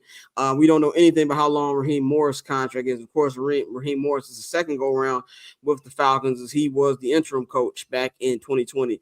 So he's back in Atlanta. I will say this quickly about Raheem, and then, I will go around the room about, everything with Harbaugh and stuff like that. But to me, I'm glad Raheem got another shot. Black quarterbacks don't get a lot of shots, after they, fucked up the first time. This is something that Marshall Faulk said today, too, on Rich Eisen, that, this doesn't happen. There's been a multiple black coaches hired this offseason, which has been great. But I always feel like he got the wrong end of the stick for what happened over there in Tampa. He won a Super Bowl. He had that defense ready to go when he was with the Rams, and he gets another shot here. And I think the main thing, we all kind of felt like Bill Belichick was going to get here, but it might have been something where there was beef with the CEO of the Falcons, between his time that he was on the competition committee for the NFL. But I think more than anything, I don't think that they wanted Belichick to bring his old staff, Patricia, Josh McDaniels, all the guys from his coaching tree who are bums without him. I don't think they wanted to deal with that and deal with the overall control that Bill Belichick is going to rightfully want, because he is the greatest coach, at least in pro football history. So I think that was the reason that didn't happen. They decided to go with a guy who, he's going to have, he's younger and he has more of an opportunity to do what they want. And this is not just a win or bust thing, because that is exactly what it would be if you got Bill Belichick. Before we go to Harbaugh, I'm going to go to Dante first, since you're in Atlanta. How do you feel about this hiring? What do you feel about this hiring? Oh, they excited. Especially Atlanta has a really, really black fan base. And everybody loved Raheem from his time here. And they felt like, he didn't get a fair chance, because when he was here, they had pieces on that 2020 team, but you had an Asian Matt Ryan. Julio was hurt. So, it wasn't the same team that you have now, and the same front office that's trying to continually add talent to this team. So everybody's excited. I think it's important that, players are really excited about this. Like you saw Jalen Ramsey say, yo, don't be surprised, if they get you hear some jokes about tampering, because everybody's going to want to play for Raheem. And right. Even Mike Tomlin said he's the best he's the best guy who's not a head coach who should be a head coach. He said this I think it was last year. But so it's a great opportunity for him. It's a great fit in the city of Atlanta. Anytime you do the black head coach, I think they will have a black quarterback, but even if they don't, but just those type of things, they just fit here in Atlanta. And like you said, with Belichick, Rich McKay, that is Arthur Blank's best friend. Like you said, he is the CEO of the company. So it wasn't no, hey, him or me. If Belichick actually tried that, which, there were no reports of that, but if he did try that, Bill, I'm sure Arthur told him, all right, bro, we'll holler at you later. Well, no need. There's no need for that. No need to even go down that path. So I think, for the most part, the fan base in Atlanta is excited. And they just really, their main thing is, what are we going to do at quarterback? Because that's been the issue with this team for, since Matt Ryan left. Send that 8th pick, Atlanta, if you want who y'all want. Send that 8th pick. Courtney, what you think about Raheem in Atlanta? You're on mute. Yeah, you were on mute. I was like, yeah, good. You didn't hear what I really want to say, which was, I'm a certified hater. I'm a Saints fan. Oh, that's right. Oh, you don't care. That's watching y'all have fun in Atlanta. Must be nice. Fireman a salad yesterday. Thank you. Fuck them. I hope they lose. Pav, you have any thought on Raheem Morris in Atlanta? Yeah, man, you couldn't bring Bill Belichick to Atlanta. That just Bill Belichick and them fucking cut up hoodies ain't never been the Gladys Knights. You can't bring Bill Belichick to no Atlanta, man. Shout out Raheem. I mean, I even saw an interview I think yesterday when he was talking about Arthur Blank and how he loves Arthur Blank, and Arthur treated him well. So shout out him. You get to go to a young team, like you said. I don't think they're gonna have expectations to win now because they got to build. I think they do have pieces. Bijan Robinson, I like him. Maybe you can unlock Kyle Pitts. They do have pieces, but obviously they're nowhere near where they need to be. First of all, they got to figure out the quarterback situation because they had damn near me playing quarterback. They had damn near me playing quarterback this year. So they got to figure out that situation. But good for him. Young black coach. in a very, very black city. I think he can endear himself to the community, which in places like Atlanta, I think is very, very important because Atlanta isn't as big of a city as people would think it is. It's really only like 500,000 people in there's Atlanta and there's Georgia. Atlanta, and then there's like the rest of the metropolitan area, which like makes it bigger. But I think it's a good hire. Yeah, like Dante said, anytime you go black coach, black city, I think you're doing something right. So shout out him. And the Wait, big how big fish, is Atlanta? Like 500,000 people Really? in the city. I know Philly's in there. It's got to be true. Yeah, the metropolitan area is like it's over 1 million in the metro. Yeah, the metro area, but then the actual city. Atlanta proper is like 500,000 to 600,000 people. It's not as big as you think it is. Yeah, it's like the 35th biggest city in America. I could be like actual. I guarantee you, they have the #1 amount of restaurants with grass walls, though. Oh, it's 400. In 2021, they said it was 496,000 people inside of this, like the city of Atlanta, Georgia. Yeah, it's not that big. Well, let's get to the big fish. Jim Harbaugh back in the NFL, man. I just want to say this as a Justin Herbert truther. Thank you. If he couldn't be the head coach of my Chicago Bears, and which I thought was not really thought it was a possibility, but I didn't know how much that him and Kevin Warren hated each other. So once I figured that story out, there was no chance in hell that was going to happen. But Justin Herbert, as great and as talented as he is, not had a coach. He just had Brandon Staley was employed way longer than he needed to. Kellen Moore, I don't even want to blame Kellen Moore because I feel like he didn't really have full play calling decisions when it came to that. And I feel like it would be a good drive that he would call and it would go back to Brandon Staley doing some dumb shit. But we're going to really figure out who Justin Herbert is. If Justin Herbert can't make it work with Jim Harbaugh, who has won everywhere he's been, then he's just not that guy. And there's a lot of Herbert haters out there, they will be vindicated. But if this goes the way that I feel it'll go, I will be vindicated. Now, I'm not saying they're going to win a Super Bowl or anything like that. The worst thing that's going to happen here is that you are in division with Patrick LeVon Mahomes the second. So you got to see that nigga twice a year. So that's 2 losses right there. But I think this is a great move for them, a great move for Jim. And Jim Harbaugh, he accomplished what he wanted to accomplish in Michigan. Won the championship, and he's bringing majority of his staff with him. Of course, I'm the coach who's actually going to replace him, the black coach. I can't remember his name. I feel bad for him. He's going to fall on the sword. Yeah, he's going to be like, remember in that scene in Dark Knight Rises that they expect one of us in the wreckage, brother. That's going to be him when them sanctions drop on Michigan. But for the Chargers, I like it. And on top of that, there's going to be no pressure because nobody in LA gives a fuck about the goddamn Chargers. So there will be no pressure on them to get it done, but I think that's a good job for them. Pav, what do you think about Harbaugh to LA? I think it's a good hire. And I mean, like you said, he has won everywhere he's been. He won with the Niners. The Michigan program, when he got there, is not the Michigan program that just won the national championship. It is not the Michigan. It was not at all. And it wasn't that program for a long time. Until this year, it wasn't that program since Charles Wilson was there, basically. So he has turned that around. I think it's a good hiring, and also I think it's a good spot to pick for his sake. Like you said, it's the Chargers. You're in LA, so you're in a good city. You're in a very marquee city. You're somewhere where free agents would want to go to, want to play at because they get to live in LA. They get to play at SoFi. You're there. You also do have a quarterback in Harbaugh, so you don't have to go out and search for a QB. So you already got certain pieces installed that should make this transition easier for you. So shout out to Jim Harbaugh. We'll see what he does. I think he'll be a successful coach there because why would he not be? He's won everywhere, but we'll see. But shout out Jim. Courtney, what do you think about this Harbaugh move? When I first found out the news, my first thought was when we had Chuck on here a couple of weeks ago, and he said something that kind of stuck with me. It's curious that you, Jim Harbaugh, that is, that you choose to go to the same conference as your brother, who is currently in the pinnacle right now of the sport. He want to get that look back. That's He's clearly he's got a chip or something going on there. No. But for real, I mean, good for him. Like you said, he's won everywhere that he's been. Good for the Charger brand, I guess. I don't know. All 5 of the Chargers fans in LA. Yeah. But no, it's a great hire. Objectively, it's a great hire. I wish nothing but the worst for Jim Harbaugh, though, personally.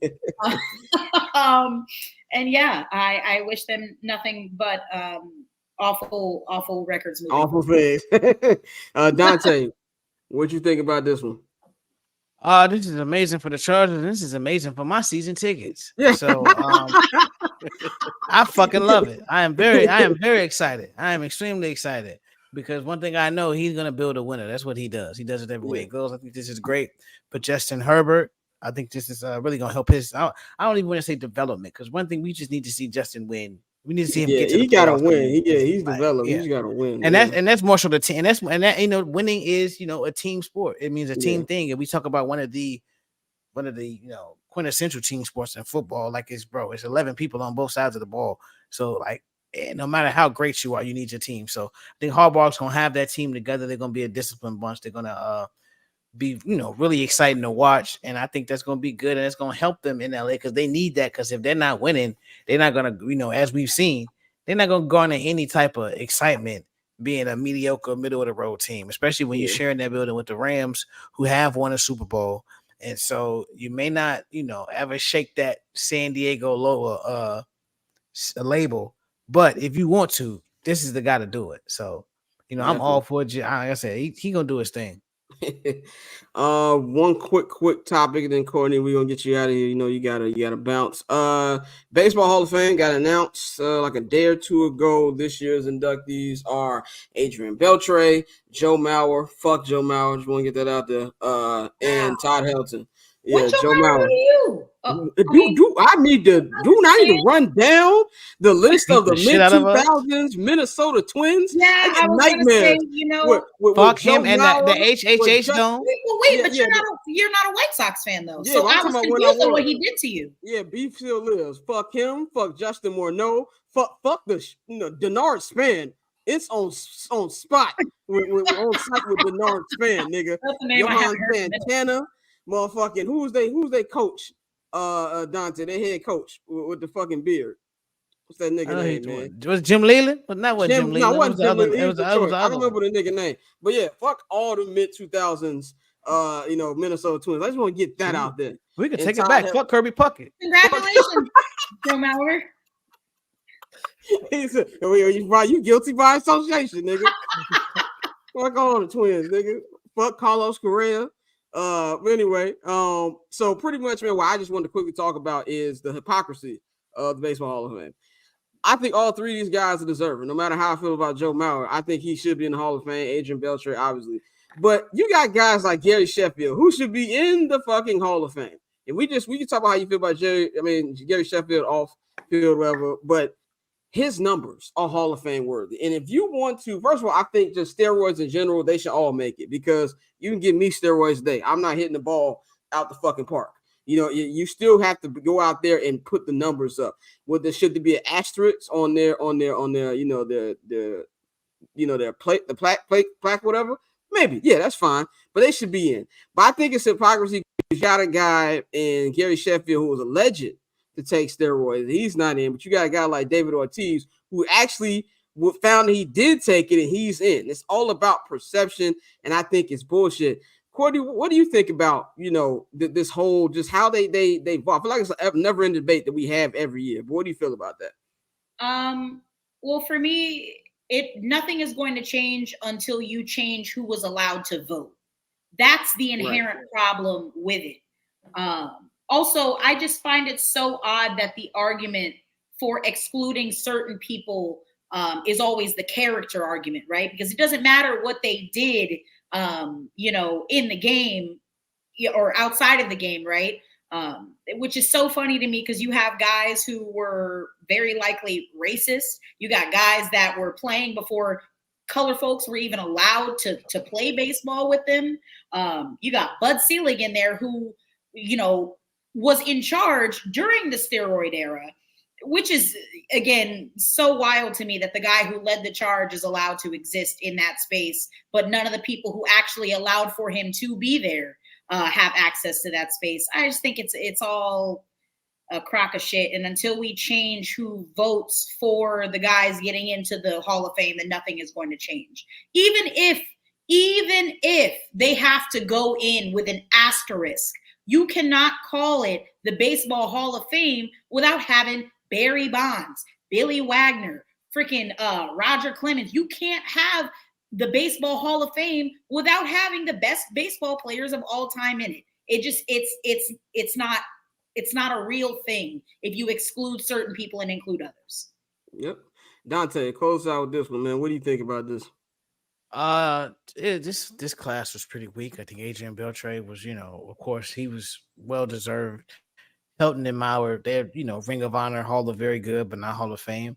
And as far as the voters as a whole, I think it'll never change. But what you've seen is, they dropped it from 15 years on the ballot to 10, and it takes 8 years to get your vote. So much like everything else in baseball, you got to wait for these old people to stop voting and these younger guys to get a vote. And that's going to change a lot of that. But one thing I will say is also this: get ready for the Hall of Fame to get watered down. I know we talk about the Major League Baseball Hall of Fame and how amazing it is, which it really is, but because you run out of good names.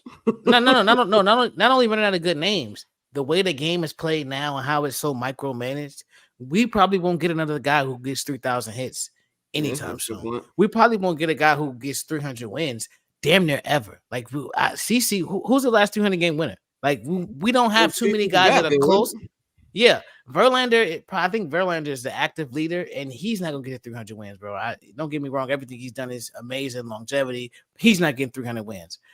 3,000 hits. That shit is gonna be rough. Altuve is one of the leaders, but I don't know if he's gonna get there. So with like him, Freddie, those guys, bro. So as these numbers that have normally been like benchmarks for the Hall of Fame become more and more unattainable, you're gonna have to let in people who don't have those numbers. So you're going to see a lot of people who are like, why the fuck is he in the Hall of Fame? Yeah. But that's what it's going to come down to. Also, just to circle back for your own edification, Justin Verlander has 257 wins. That ain't the next closest is Zach Greinke with 225, which I don't know if that means they're going to play baseball again. Yeah, exactly. His arm is jello. Like it's not going to happen. Yeah, he's cooked, man. That's it. We go for that. We're going to have much more baseball content as we get closer to the baseball season. And that's where Courtney and Dante and Mikey shine at. So we're going to have more of that. Courtney, we know you got to bounce and enjoy your weekend. So, let the people know where they get in tune with you. Yeah, you can follow me on X/Twitter and on Instagram at 1-800-CALLABRO.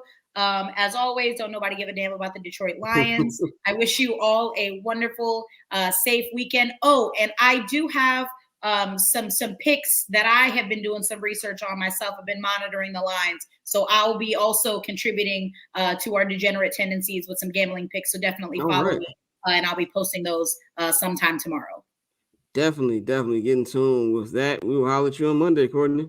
Sounds good, y'all. Cheers. Yep. We're going to get into our NBA coverage on this show. We are becoming an NBA program because we are heading into the NBA season. Well, the part of the NBA season where I pay attention to. So we're getting here, and we've got our NBA consultant who will be joining us each and every Monday. Pat Vito will be joining us doing his weekend in the association. You know what I'm saying? We'll be breaking out everything on that. So let's get into our NBA talk, man. It was a crazy week in the NBA. By the way, Cousin Dan, Fridays will be kicking off in about 30 minutes. So he'll be joining us. That's going to be hilarious. Let's talk about the Doc Rivers swindle that happened this week. The fucking Milwaukee Bucks have fired Adrian Griffin after a 30-13 start. This is something that reminded me of the David Black firing, which is like, it was 8 years ago at this point, which, that team was just as successful as this current Bucks team record-wise. But there's two different ways I look at this. One, I don't have a problem with Adrian Griffin being fired because I don't have a problem with it because he lost the locker room. He lost the locker room. When you lose the locker room, it's just, DOA. There's nothing you can do there. This is something where as soon as he started, he faced, trouble. We all know the incident that happened with him and Terry Stotts. We all know just how terrible this defense is looking. We know they don't have the best defensive players. That's going to happen when we trade a guy of Drew Holiday's caliber. But they just, the effort wasn't there more than anything. And if Giannis don't want you there, you're pretty much gone. And I do think that this is something where I actually applaud the Bucks for getting it done and, nipping it in the bud right now because you want to be able to keep Damian Lillard. Damian Lillard did not sign an extension. I'm pretty sure his contract is up in like a year or two, if I'm not mistaken. Don't quote me on that. Like 3 years. 3 years. But, we all know in the NBA, there's if nigga gets riled up, There's that too. And also, Giannis also told these niggas, do not get it twisted. I will reevaluate where I stand with y'all every offseason. So you also have that. So I give them credit for actually doing the job of letting go of Adrian Griffin. Here's the problem I have. One, the guy you picked up. First of all, I gotta respect Doc Rivers, Chicago Maywood legend. The fact that he has squeezed everything out of that one championship he won 16 years ago. Not just him, Kevin Garnett, Paul Pierce. As much as I think Paul Pierce is great, I'm a Paul Pierce guy, but he talks like he is Dwayne Wade sometimes because of that one championship they won. So I salute him that. He is the only black coach in the NBA with white privilege, Doc Rivers. So I will give him credit for that. But this is not going to be the niggas going to get you over the hump. He's just not. We saw what he did with the Clippers. We saw what he did last year with the Sixers. He has a problem when it comes to actually getting the job done at those type of moments. And I don't feel like this is going to be anything that's going to change. And also, I need them to stand on what they standing on. Don't be going out here and saying, oh, it had nothing to do with the locker room and we love them. And Giannis is up there. Oh, yeah, I love Adrian Griffin, like stuttering and shit. Like, nigga, you're lying. We know exactly that there was a locker room issue. Just go out there and tell the truth about the situation. He's already gone, and just be real with it. So that's just kind of how I feel with it. I don't really think this is going to be something that's going to change the landscape too much because, like I said, they are the number 2 team in the Eastern Conference. But I also feel like this is Doc Rivers' last shot. It only, your lifeline only, goes so long, even with a guy like Doc Rivers. If he can't get it done here, then shit.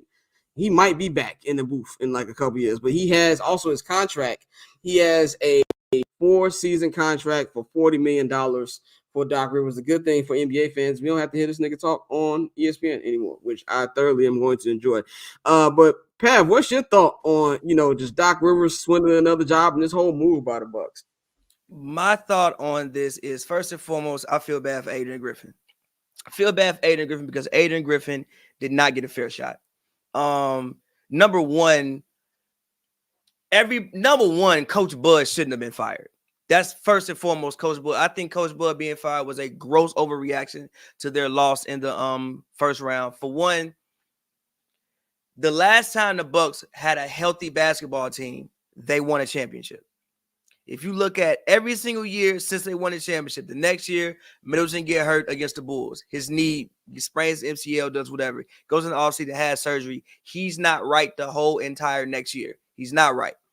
You go into the playoffs. Granted, Giannis was on the court, but he did fall out the fucking sky and bruise his tailbone and miss 2 games. Now, granted, Jimmy Butler was going nuclear on Drew Holiday. But my question is, why is Drew Holiday, who is a guard, having to guard Jimmy Butler, who was a forward in the first place? And also, this Miami Heat team was in the Eastern Conference Finals last year.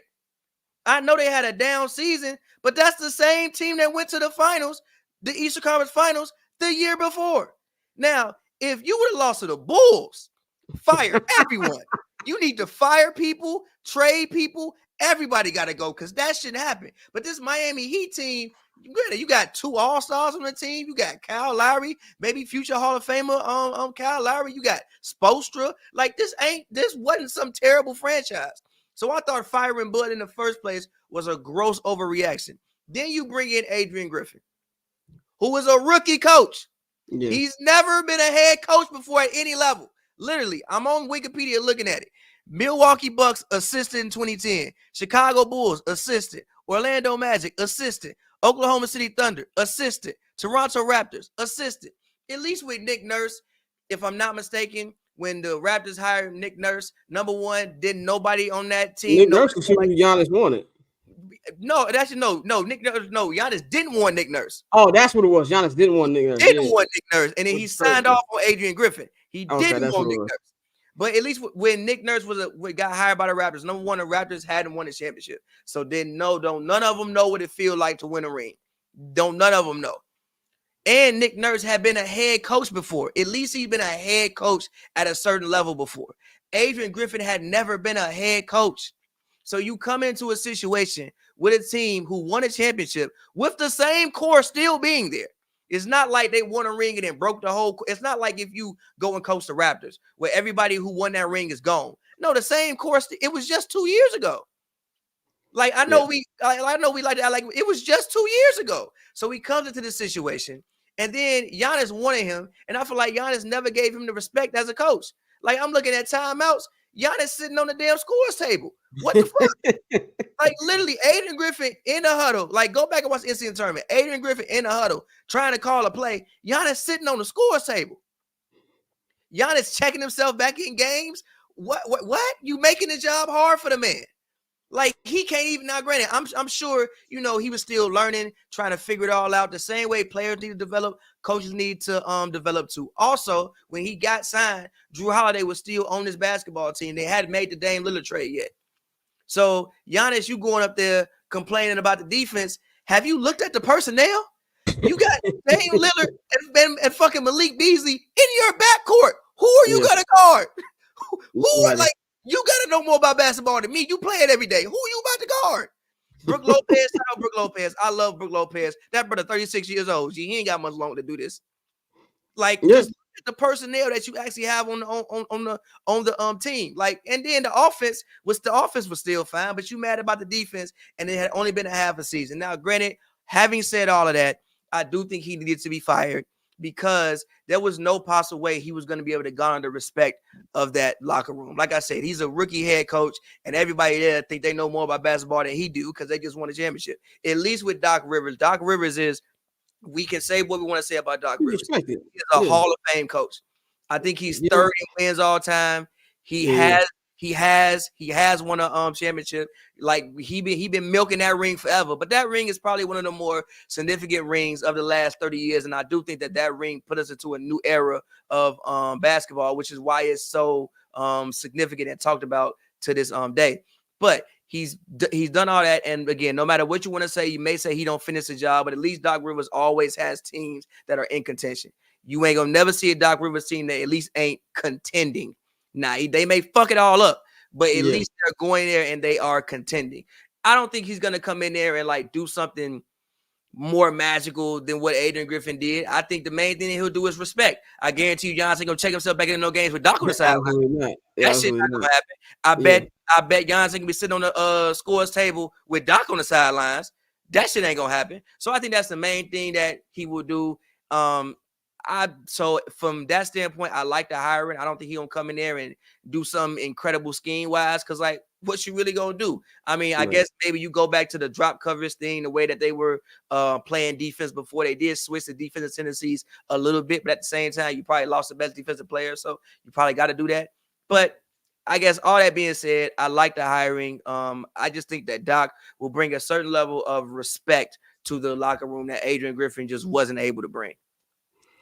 Dante, what's your thought on Doc Rivers swindling another job again? I'm tired of this nigga, man. Like, I think somebody else should have got a shot. I don't know if it's the Sam Cassell or any other well-qualified assistants out there, but nah, bro. I know we talk about getting respect from the players, and I do get that. I understand, but no, I think we should be done with the Doc experience. I love Doc. I think he, like you said, he is a Hall of Fame coach. That goes without saying. Say what you want. But, I mean, when you look at the amount of Game 7 failures, the amount of 3-1 blown leads, this coach has had repeatedly. You feel me? Yes, you have a talented roster, but there were so many other ways you could have went. But to go for the Doc Rivers, I mean, it's like you said, he's one of the few brothers. But I think it's because he's a former player. That's part of the reason he gets that leeway. He's in that. Yeah, that nigga be getting. He's in that NBA inner sanctum, and he's been there for a while. So, I mean, shout out to him for keeping a job. One of the realest things he ever did was give his weak ass son that extension that he didn't deserve, that kept him in the league. Saved his career. Saved his career, and that was his son. And they're like, why he do that? Nigga, that was my child. I would have did the same thing. Fuck y'all. Like, I got the bag. I signed this contract. But no, they shouldn't have done this. I think, they have the talent to overcome Doc's deficiencies, but it's not gonna happen, bro. Yeah, man, I'm with y'all. Y'all hit the nail on the head on that. If anything, I do feel like just off the respect and just the locker room vibes, it'll help a lot. I mean, these niggas did a whole fucking dance routine, and the fucking Bucks social media tweeted it out right after that. I don't know if it had anything to do with Doc, but it was just funny ass timing. Let's go to our next topic, man. Let's talk about All-Star. All-Star game will be in Indianapolis. the asshole of the Midwest, in a couple weeks. They announced the starters for the Eastern Conference. It will be Joel Embiid. It will be Jason Tatum. It will be who's the other front? Giannis. I said Giannis. And of course, the backcourt will be Damian Lillard and Tyrese Halliburton, who will be starting on the Western Conference. It will be, of course, LeBron James making his record 20 straight All-Star appearances, which is asinine. That nigga has been making the fucking All-Star game since I was 16. And then you also have Nikola Jokic. You have Kevin Durant. In the backcourt, you got Luka Doncic and Shai Gilgeous-Alexander, man. So, of course, this is the part where we all talk about snubs. Now, we all know the starters have, it's majority fan voting, but there's also coaching and other things like that, player vote. So, I've been hearing a lot from Knicks fans that Jalen Brunson was snubbed. And Warrior fans, Steph Curry was snubbed. We're gonna bring up some numbers here. So Tyrese Halliburton, starting in the second All-Star game, first time starting.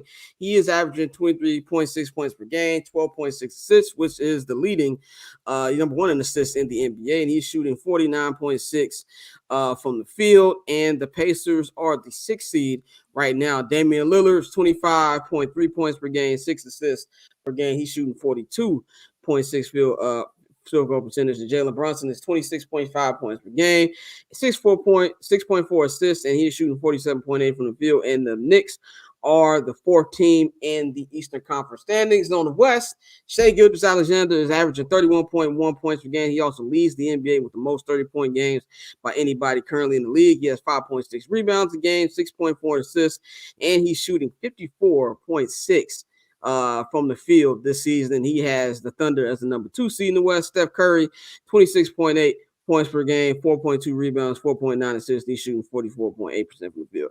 I don't think Steph was robbed at all. Like, I don't even think this is a conversation. As much as I love Steph, I am shocked he wasn't voted in by the fans, that the fan vote didn't overwhelm and get him in there. That thing I am shocked by. But Shai Gilgeous-Alexander, man, what the Thunder are doing this year is, I think we all had them as playoff teams. I definitely didn't have them as a number 2 seed. I didn't have Minnesota as a number 1 either. So they've been on charge for that.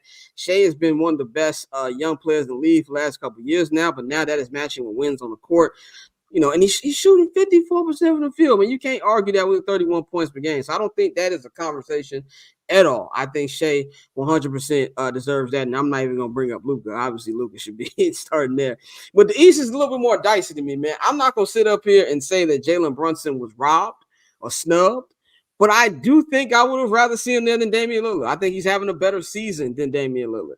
The load that he's had to carry, has been heavier, than what Damian Lillard's had to carry. Damian Lillard's playing with arguably the best player in basketball, and Jalen Brunson is playing with fucking Julius Randle. Who's an all-star?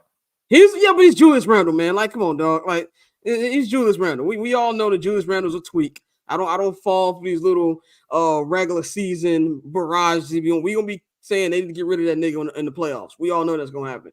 So I do think that he should have been over Dame. No, Tyrese Halliburton's got to be there. Now, whether he plays or not, because he's gonna be hurt, he's gonna be out for 3 weeks. So I don't know if that lines up with the All-Star game. And also they're home in Indiana. I think they're gonna want the superstar of the team to play there. But I do think that Jalen Brunson should be there. But I don't know if I'm willing to call this a snub. And Steph, not at all. Pat, what do you think about Jalen Brunson and Steph? Do you think they were snubbed? Not even addressing the Steph Curry, because that's just, I'm literally not even addressing that. Like, I don't think, like, because Shai plays in Oklahoma City and people probably don't watch Oklahoma City, I don't think people actually realize what Shai is doing. And then also the team he's doing it on. Ain't like it's a bunch of veterans out there. Now, granted, they play good. Jalen Williams is playing nice. Chet, he's playing nice. Giddy doing his thing. Dort is nice, but I don't bail fresh out of jail. I don't bail fresh out of jail doing his thing. But obviously, like, like, there's not veterans out there. Like, Shai is averaging 32 points. He should be in MVP conversation. He should get some votes for the MVP award. He's leading the league in steals by a lot. I don't think we realize that. He's leading the league in steals by a lot. I think if for more, Steph not being voted as a starter is kind of just like the end of an era. Like, it's just new guys, bro. It's just we at a point which I can think of a few guards that should probably get votes over Steph. Steph will still be in the game for sure, be in the game, but I think Ant should be over Steph. I think De'Aaron should be over Steph. It's a few guys I can think of. Booker should be over Steph. It's a few guys I can think of that should probably be over Steph, but Steph will still be in the game. As far as Jalen Brunson goes, yes, he got snubbed, but who gives a fuck? I'm saying the reason I'm saying who gives a fuck, bro, is because Dame to play 13 years and ain't never started, bro. Let Dame start, G. Oh, I didn't peep Dame ain't never started. Dame played 13 years and ain't never started, bro. Let Dame start, G. Good point. Let that man start. Yes, he's having a better season than Dame. Yes, all of that. But Jalen's still gonna be in the game. We also can't act like Jalen ain't out there with nobody. I know we all have our things that we say about Julius Randle, but we had to put away Julius Randle, which is actually good. He's good. He's good. He's not great, but he's good. They also picked up OG Anunoby, who for the past since they made that trade, OG has been probably the best role player in the league. So like, yes, technically he did get snubbed, but it's Dame, bro. Like that man ain't never started. For all that man is giving basketball, let that man start. G. He's still gonna be in the game. Who gives a fuck? Dante, what do you feel about this? I'm tired of Nick fans bitching. So personally, I don't care. Like, leave his ass on the bench. Like, get the fuck out of here. Just like with the whole everybody being mad. Anytime somebody from the WNBA says that this man can't, be the lead dog on a championship team, everybody gets in their feelings about it. It's a fact, my nigga. There are two small people that have led their team to a championship. One of them is Isaiah Thomas, and the other one is Steph Curry, and he had KD 2 of them times, bro. So, like, the little man shit don't work. Like, it's just the facts of the NBA. So I'm tired of people bitching about him. He's a great player. Mark Cuban messed up. He should have re-signed him. But it is what it is, bro. Like the All-Star game is going to be just fine. Dame deserved it. Like you said, he's doing what he's doing. And finally being in the conference out of fucking Wardell's shadow, he deserves to start. Let him start, bro. It is what it is. Somebody in the chat room said, let's go to the chat room, who said something about Pavy. Here we go. He said, Pavy showing love the Booker. I know I'm going to have a good night. I rock with Book, man. I just thought Zach LaVine was better 3-4 years ago. I did too. I do not think that anymore. I hope they ship that nigga in Detroit. Either. But I just want to throw a quick chaos bomb in there real quick. And this is questions for Pav. Do you think LeBron should be starting? Takeaway fan vote. Should LeBron be starting? Who would start over him? I don't know. Let me think on top of my head. Like who would? Time. Is Anna guard? They got Anna as a guard or a forward. Guard. All right, so never mind. I would say Ant, but no. I don't think anybody should. I don't think there's anybody who should be starting over him. I know that they're not having the best season, but I actually don't think who should be starting over him.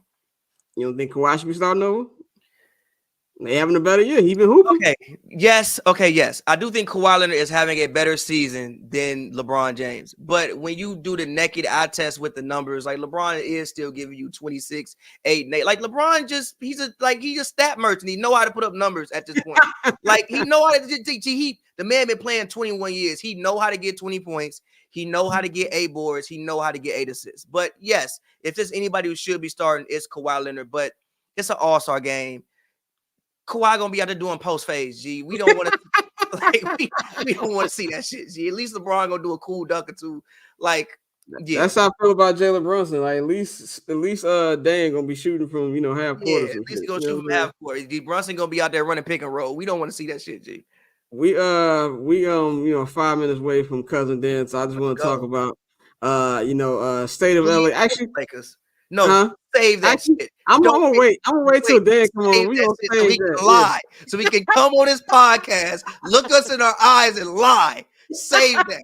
We are not talking about that. I'm gonna save that until he get on here. We in there 5 minutes. So just quickly, I want to talk about the two career highs that happened this week. We had Joel Embiid drop 70 points this week. I don't even remember who the fuck it was against. The Spurs. I know it was the Spurs. Oh yeah, that's what we was talking about on the Monday show, Dante. Where we was like, Bang was like, these niggas got Wemby versus Embiid on NBA TV.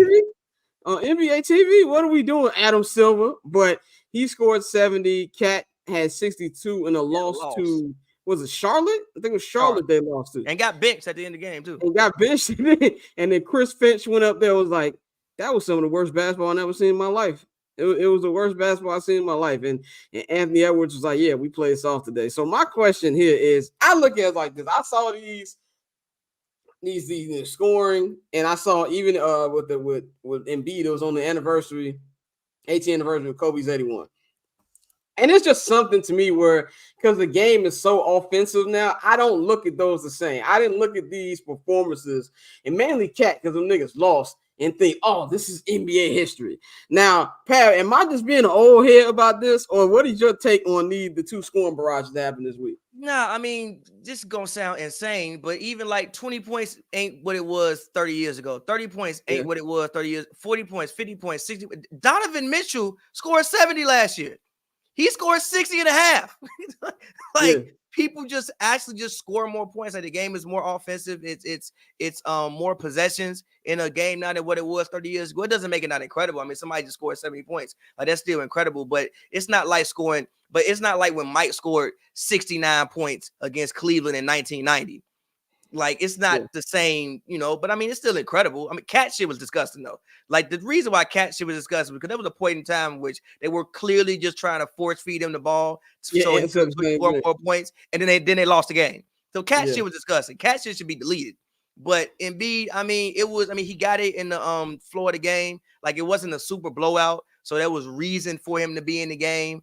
But yeah, people just happen to score more points nowadays. Just is what it is. I mean, look at how many people are averaging 20. It's like 35 people. Yeah, it is true. Dante, what do you think about these two going crazy this week? Oh, that shit was super huff. I'm not gonna lie. Like I told y'all how disappointed I've been with the NBA product as a whole. And like Cat, that you can keep that. Force feeding somebody the ball, that's never something that people that actually want to watch. And just the way everybody gets buckets these days, bro. These numbers, like you said, truly are tainted. Like a lot of times when you're watching these games where people are getting force fed the ball and they going to get buckets, what it remind me of, and it's crazy to mention this on this day, but one of the things I never liked was Kobe's last game against Utah. Like that was a nasty game. You didn't like the moment? You didn't like the moment, bro? Because it was orchestrated. Like they made that happen. They kept giving him the rock. You feel me? I didn't like it. So once the deep base drop 50, I knew shit was getting dark. Bro, everybody's getting buckets, and this shit is like that shit was nasty, bro. So no, like you said, Embiid, shout out to his 70, but no, I'm not gonna remember it. Until you just said it, Pavy, I forgot Donovan Mitchell scored 70 last season. 3 people. Like, James scored 70. Donovan scored 70. Like somebody's gonna score 81 points within the next 3 years. It's gonna happen. Yeah. That is true. Somebody is gonna do that, and I feel like with it's kind of like, even if you look at like passing numbers in the NFL, like niggas just throw the ball more now. Like that's just the difference between them. And and also I think it's also the niggas who did it too. Like it's not that we all know Embiid's probably gonna be MVP again. Like Embiid has been on another level. I don't think anybody respects Cat. It ain't got nothing to do with Cat hooping. Like we all know Cat can hoop. I don't think niggas fuck with Cat, and it's just like fuck about that 62. And then when you throw 62 points out there, and your coach go up and say this is one of the worst basketball games I've ever seen played in my life, it takes some importance off of it. Like so, niggas just ain't gonna give a fuck about it, man. The NBA product, even last night, and by the way, Rivals Week is so fucking forced. It is so fucking it's only like forced. Actual rivals. It's only like 3 actual rivals, and last night was an Eastern Conference Finals rematch, and it was a fucking blowout. Like it was a rout, and it's like we getting blowouts every fucking night. I wonder how many though out of the triple header tomorrow. You got Knicks and Heat, you've got Jokic versus Embiid, and you got Lakers Warriors. I wonder how many of those games gonna be blowouts tomorrow. That is what I'm really looking forward to see, because Nuggets Sixers is gonna be a blowout. The other 2 games might be solid. You think who's gonna blow out who?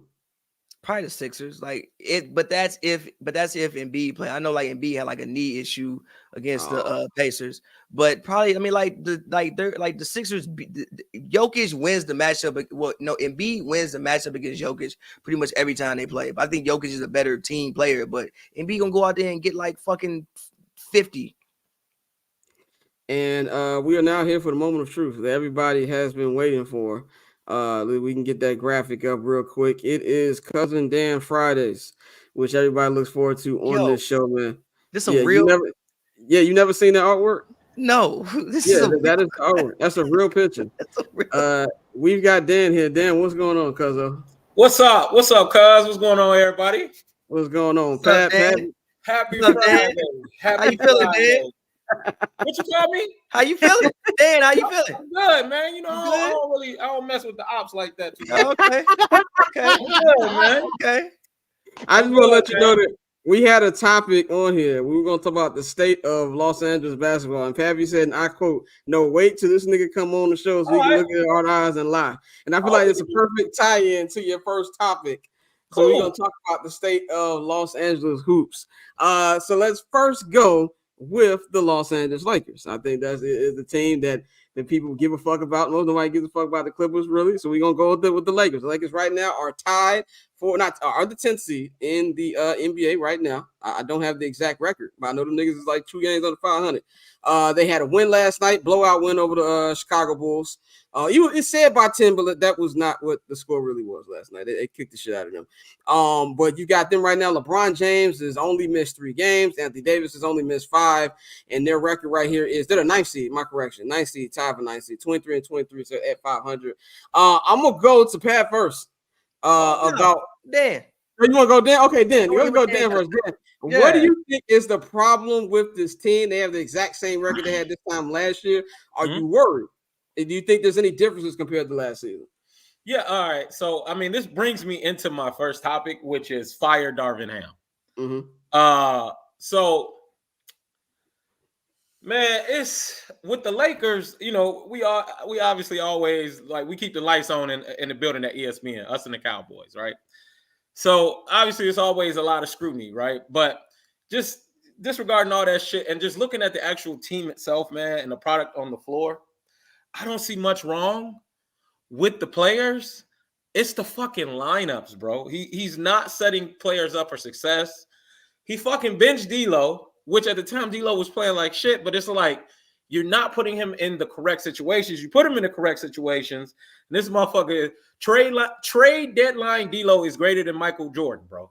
Like the motherfucker trade deadline D'Lo, bro. And it's just like this is coaching, man. This is simple. It's fucking coaching. Anthony Davis playing out his fucking mind. In my opinion, he should be starting the All-Star game over LeBron, but I get it. LeBron is the face. Totally understand. Anthony Davis has been far and away our best player on both sides of the fucking court, right? AD's hooping. Bron does what he do. You know, we don't have to worry about Bron. Austin doing his thing. D'Lo's playing well. And it's just like we should have like 8 more wins, but we don't, bro. And I'm just to the point where it has to be the coach. Like, you look at a team that will come out, blow a fucking team out like the Bulls, right? The Bulls blew us out, if I'm not mistaken, the first time we met them. And it's like, these are the same fucking teams, bro. Like, we're too good to fall into these traps. I was against the hire from day one.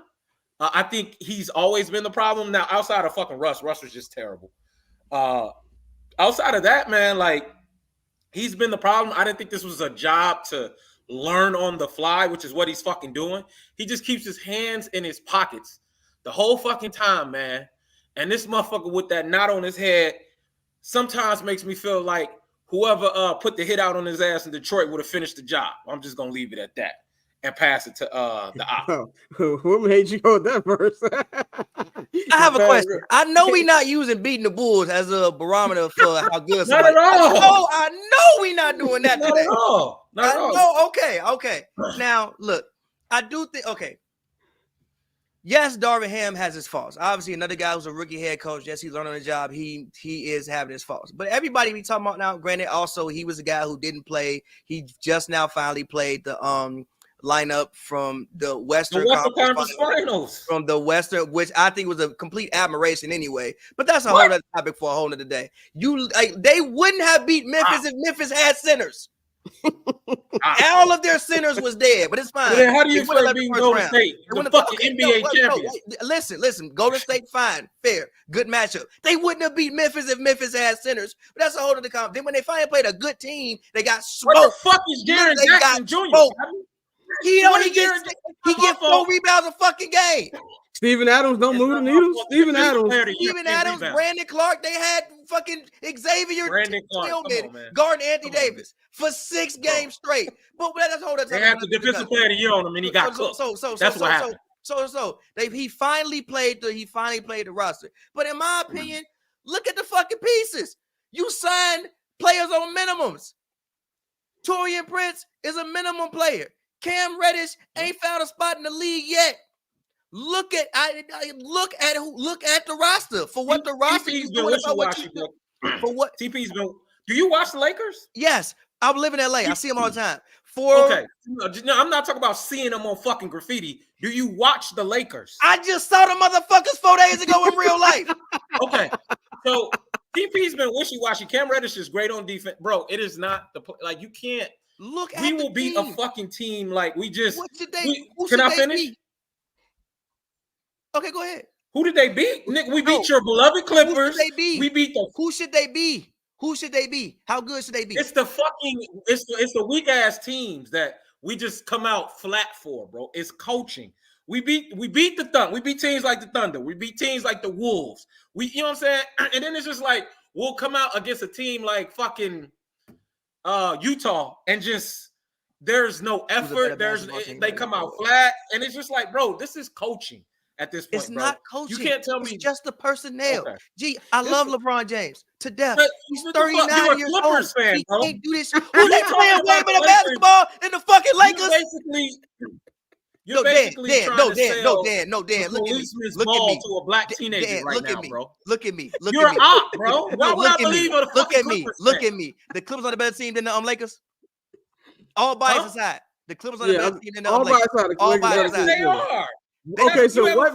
They have better personnel. Hold on. Give me a basketball explanation for why the Lakers are a better team than the Clippers right now. Who said that? Who said the Lakers are better than the Clippers? No, I'm asking you. You said the Lakers better than the Clippers. No, I said the Clippers are a better team than the Lakers. Okay. I said the Clippers have a fucking super team, bro. Like how don't they have a better team? I fucking LeBron and Anthony Davis. Okay. You think according LeBron to you, that's not like a good duo. You think Kawhi Leonard is better than LeBron James? He is right now, motherfucker. Currently, he is. He's having a better. In the year of our Lord. And what? Did you see the fucking stats the last time they played each other? Can I ask you a question? In the year of our Lord, 2024. Okay. All bias aside, all bullshit aside. Did you see the stats the last time they played each other? Yeah, sure. And he held that motherfucker 0 for 7. Yeah, what the fuck are y'all talking about? Okay. LeBron is averaging 25, 7, and 7. Kawhi is averaging 23, 6, and 3. He's shooting 55%, what fucking universe does that say 44% from the field. He's playing much better defense because LeBron ain't guarding nobody no more. And I love LeBron. LeBron just shut Kawhi down, Patty. He held your GOAT to 0-7, a 40-year-old fucking man. What are you talking about, bro? And we would have spanked y'all ass if LeBron played the last time. You know that. No, they wouldn't. That's the fuck we would have, bro. Now listen. Y'all barely beat us, bro? What are you saying, bro? Stop it, man. Yeah. When LeBron when LeBron locks in to play defense, he can still guard somebody. The issue is he don't do it enough. That's one of the problems with the team. Why the last time he played Kawhi, he shut him down there? We'll see what happens next time. We'll see what happens next time. Here's my take on the Lakers. I'm not gonna sit here and say that Darvin Ham is a good coach because I don't think he's a good coach either. A lot of that niggas lineups don't make no fucking sense. But I think they have an others problem. That's the problem. They have an others problem. It's not. I think health was the first problem. Okay? Yeah, but KD and not KD, but AD and LeBron are missed combined 8 games? They've played majority of the damn games. No, I'm not talking about them two, but I'm talking about like the others have been in and out of shit. And then Gabe was supposed to be a huge part of our fucking life. I told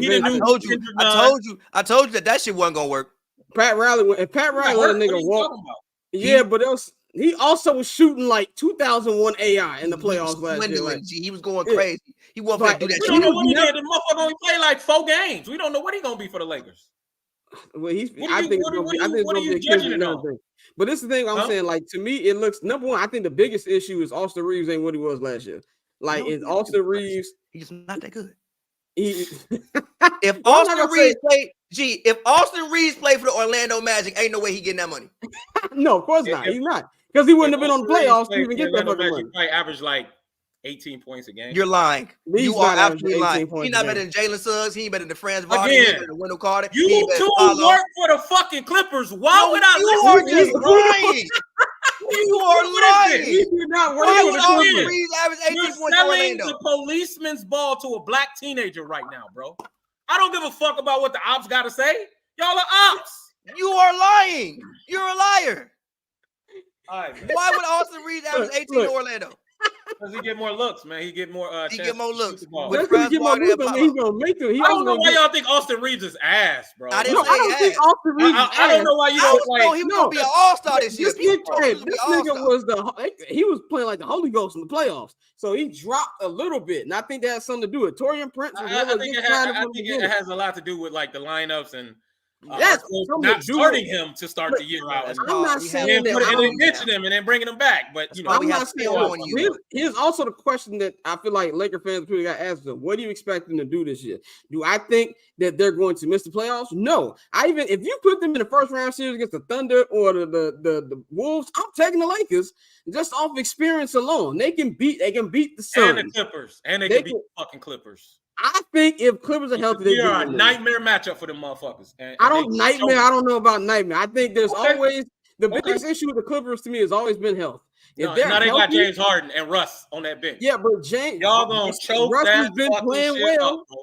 Russ has been playing well off the bench. James Harden, I'm not a James Harden fan. It's been well documented. I'm not a James Harden fan. But as past this, he has tweak insurance. Like that nigga's not going to be the guy who's going to be shooting the basketball towards the end of the game. Who is his tweak insurance? Paul George, proven winner. Paul George. Okay, let's. Paul George gets way too much shit. Like first of all, like Paul George has been he doesn't get. He gets what he deserves because he's always been a choke artist. What are we saying? When has Paul George actually ever choked? When was he supposed to win? Yeah, when was he the pandemic year? Which fine. When was he supposed to win? He was supposed to win.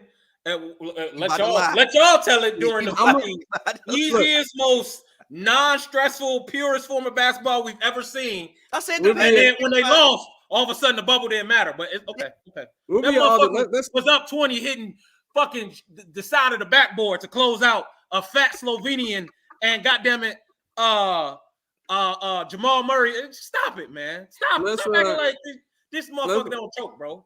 Let's move on to the next topic because we will be here all day arguing about this. Dan, go to your second point over here. I go to my second point. I just want y'all to know y'all have Amir Coffey in y'all rafters instead of fucking championships. So you have Cam Reddish playing pivotal minutes. It don't matter. What the fuck?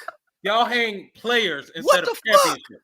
That is nasty business, sir. What the fuck? Fucking Clippers fan. Jackson Hayes is employed. Bro. Amir Coffey is in the rafters, bro. You go to Staples, you see fucking depend on Cam Reddish to stop people. That is a war crime, bro. It's gonna be like 30 of y'all in that new arena, too. That's nasty, bro. Y'all made that white man spend all that money for nothing. Ain't nobody going to that shit. All right, let's go to the next topic. All right, man. My next topic, we're gonna get into some football, man, some local shit. It's called Scramble Boy, Where Art Thou? If y'all don't know, man, I call Justice Field Scramble Boy because, I mean, fuck, I don't have to explain that. So here's my thing, man. I'm getting sick of this shit, bro. You know what I'm saying? And this is at Mike Pillars or at Please Say the Baby, whatever the fuck his name is on social media, man. He goes back and forth. Like, I feel like personally, a lot of Bears fans don't want to admit Scramble Boy is like not the guy. I think y'all are really playing identity politics. Like, it's like y'all embarrassed to like move on, but stop the bullshit, bro. This motherfucker ain't through for over 2,600 yards in 3 years. I don't know what else the fuck y'all need to see. I'm tired of people telling me to stop trusting my lying ass eyes and believe them. Y'all, listen. Y'all gonna drive Maserati Marv and turn that motherfucker into a conversion van from out west, bro. If Scramble Boy is throwing that motherfucker the ball, ain't nobody trying to run block. I don't fuck with the Bears or their fans. Even me as an op can see that Caleb Williams, it's time to fucking move on, bro. Stop the bullshit, bro. That motherfucker dropped back in the game 44 times and had 160 yards through the air, bro. What are we doing here, bro? Y'all motherfuckers got to. I mean, I don't ever remember or when is Jesse ever thrown 40 I don't remember That's Justin literally throwing the never ball happened. 44. But, That's literally never happened. That's I never want to happened. I can find you the game right now. You think I'm lying? Nigga, I go to all of them. I've never seen that nigga go for 30 Yeah, times. that literally never happened. They They never let that man Okay. 44 times. Hell no. Yeah, no. I'm gonna Y'all let go ahead and Dante. rebuttal while I find y'all the exact game. It just happened like fucking. Yeah, no, within the I last mean, month or so. the shit is crazy how we always say with Justin, and like hasn't done X, Y, and Z in 3 seasons. The first season he didn't start until week 7. Okay. The second season you stripped down the whole roster, and he was throwing to me, you, Pavy, and fucking Scott. Now So, he got I mean, DJ Moore and DJ Moore just had Before. 92 catches, 1,200 yards, 10 touchdowns. Like DJ Moore had a great season, as much as people keep most saying. of that is Yak, but okay. The issue, We're not talking about DJ Moore. We talk about your. The issue is the offense, my nigga. The issue is the offense itself. Like Also, Justin missed 5 games this year. Yeah, he missed 5 games this year. All right, Talking about the Bears for the past 2 seasons. Time out. The past 2 seasons, the Bears have been dead last in receiver separation. As much as we talk about these powerful offenses in the league, if you look at every top offense, everybody that's number 1 up there, their receivers actually get separation. So it's DJ Moore don't do that. It's not just, no. DJ Moore. That's you don't literally get no weapons excuse. Not after that motherfucker up north was just throwing to some 12-year-old. And he has a hell of a coach, do he not? Is LaFleur not a great offensive coach? Right, bro. That shit. I understand. You still gotta make the throws. This motherfucker throwing his back foot on a dot. Stop it. I do think as Bears fans we shoot Justin too much bail, but at the same time to just say he can't do X, Y, and Z when he's never been put in a position to actually succeed, I can't give you that. I can't give you that, bro. By the way, I just want to say when I said this last week, Dante almost cussed me out when I said we shoot Justin too much bail. Just want to no. In certain situations, because I think, like I said, I always been honest about he fumbled the ball too much, and sometimes he hesitates. But I think a lot of that hesitation was aided by the fact he didn't trust anybody out there besides DJ Moore and Cole Kmet. So what was the hesitation? I'm waiting on the game. He put it up 44 times. I'm waiting on this game. I ain't that man. Ain't never. I'm trying to get you. I will bet you $1,000 fucking dollars that I can find the exact game. Give me 1 second. But beyond that, I am. But beyond that, what I'm saying is, how the fuck? Okay, so you only get 1 or 2 elite weapons, bro. I don't know why this motherfucker needs the greatest show on turf to show us he's an adequate quarterback in the NFL, dog. We're not saying he do, G. We're not saying he do. My point over the last couple of weeks has been I feel like we shoot Justin too much bail, and also this nigga, he just might be a guy who needs a lot. He might be a system guy who needs the wide receivers, needs that. I think that I personally think the Justin superstar elite top 5 quarterback ship is sailed. I don't think that's going to change on another team. I still think he can be a really good quarterback and that you can still win with him with an offense that is actually tailored for 2024. Now, what Bears fans are hypocrites at the beginning of the year, we did say no more excuses. We said you got DJ Moore, you got Cole Kmet coming off a good year. Cole Kmet had a better year this year than he did last year. Got contract. And of course, obviously, we're expecting more from Darnell Mooney and Chase Claypool. So I do think there's equal blame to go around on this one. If I'm keeping my media hat on and not my fan hat. My fan hat wants me to be like, yeah, this nigga was in a shit situation from the jump, but he still should have shown more. I think, and obviously, I think that just from front to back, Justin Herbert's way better passer. But Justin Herbert has been a quarterback who's been in shitty ass offenses, but he's still shown more. And that's even why I've said which me and Dante were talking about on Monday, we argued about on Monday, I think the Lamar Jackson comparisons are asinine. The only thing that them two niggas got in common is them niggas can run. Like Lamar threw with 36 touchdowns in year 2. Y'all ready for this game? Y'all let me know when y'all ready. I found it. Go ahead. Go to the next one. December 17th against the Cleveland Browns. 40 passing attempts. 166 passing yards. Okay, two things. The game where it's called 36 screens? Get out my face, man. No, that is atrocious. First of all, you said 44. You said 44. Okay. I'm sorry. I put a little seasoning on top. My bad. Okay. Now, this was this year or this was his rookie year? December 17th. This is a 2023 game log. Okay, that was the screen game. That was a screen game. No, the screen game was Minnesota. The screen game was Minnesota. When the niggas ran 15. So yeah, they did. But this be my point, bro. Only 40 plus in his whole career. But it's not even about the yards thing because Lamar, we'll be here all day. Anyway, go to the next point, man. Go to the next point. Oh, damn, y'all. All right. My next point. Hey, bro. And again, I know we got some ops on the fucking line. Listen, man. Steph Curry can't keep getting away with this shit, bro. I hate to keep bringing up this fucking cuck on this fucking podcast, bro. But I'm sick of this nigga, man. The motherfucker choked again, bro. Listen, dog. He gets a fucking pass that I've never seen a superstar get. Like the amount of passes this nigga get. Did y'all see that shit last night, man? The motherfucker they gave you're Steph Curry, the greatest shooter of all fucking time. Just can't never just shoot and hit a fucking shot in the clutch, bro. What are you doing? They gave you the ball. You fumbled the shit. You always doing some wild shit, bro. The motherfucker just turned the ball up. He let Harrison Barnes. I'm finna blow a fucking blood vessel.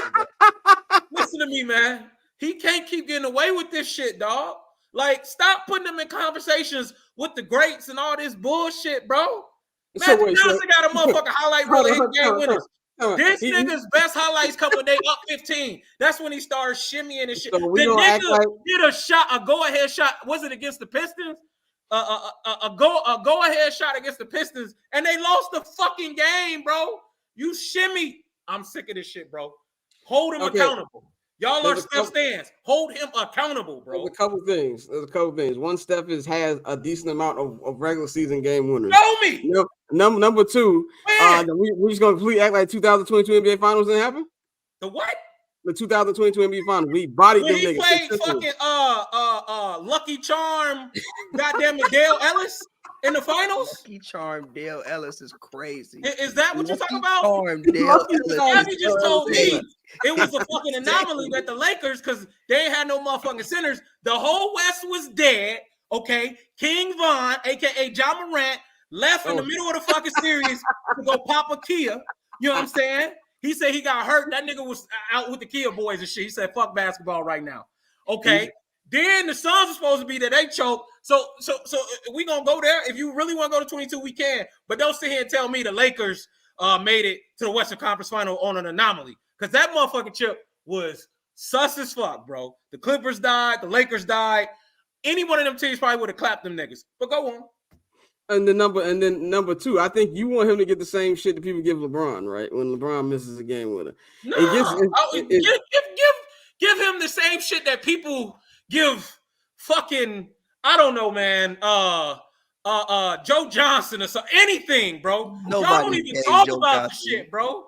Like, I'm like, damn, the nigga, it won't even get talked about. He just missed his game winner. Okay, well, I'm Steph, so it doesn't matter. Like, what the fuck, bro? He does not belong in the LeBron James conversation. Y'all critics, a lot of people put a lot of people. I seen motherfuckers talk about if Steph win that series when we whooped their ass last year, we gonna see who greater all time. Shit like that. There's a little thing called trolling. Okay, I just want some accountability from the Stephanies. Y'all gotta fucking hold this nigga accountable, bro. And then hold on, shout Kyle in the group in the chat. He says he definitely got clowned on Twitter last night. Yeah, by Lakers fans. That's it, bro. You want to see that shit on ESPN? Like, Stephen A should have fucking lit this nigga up.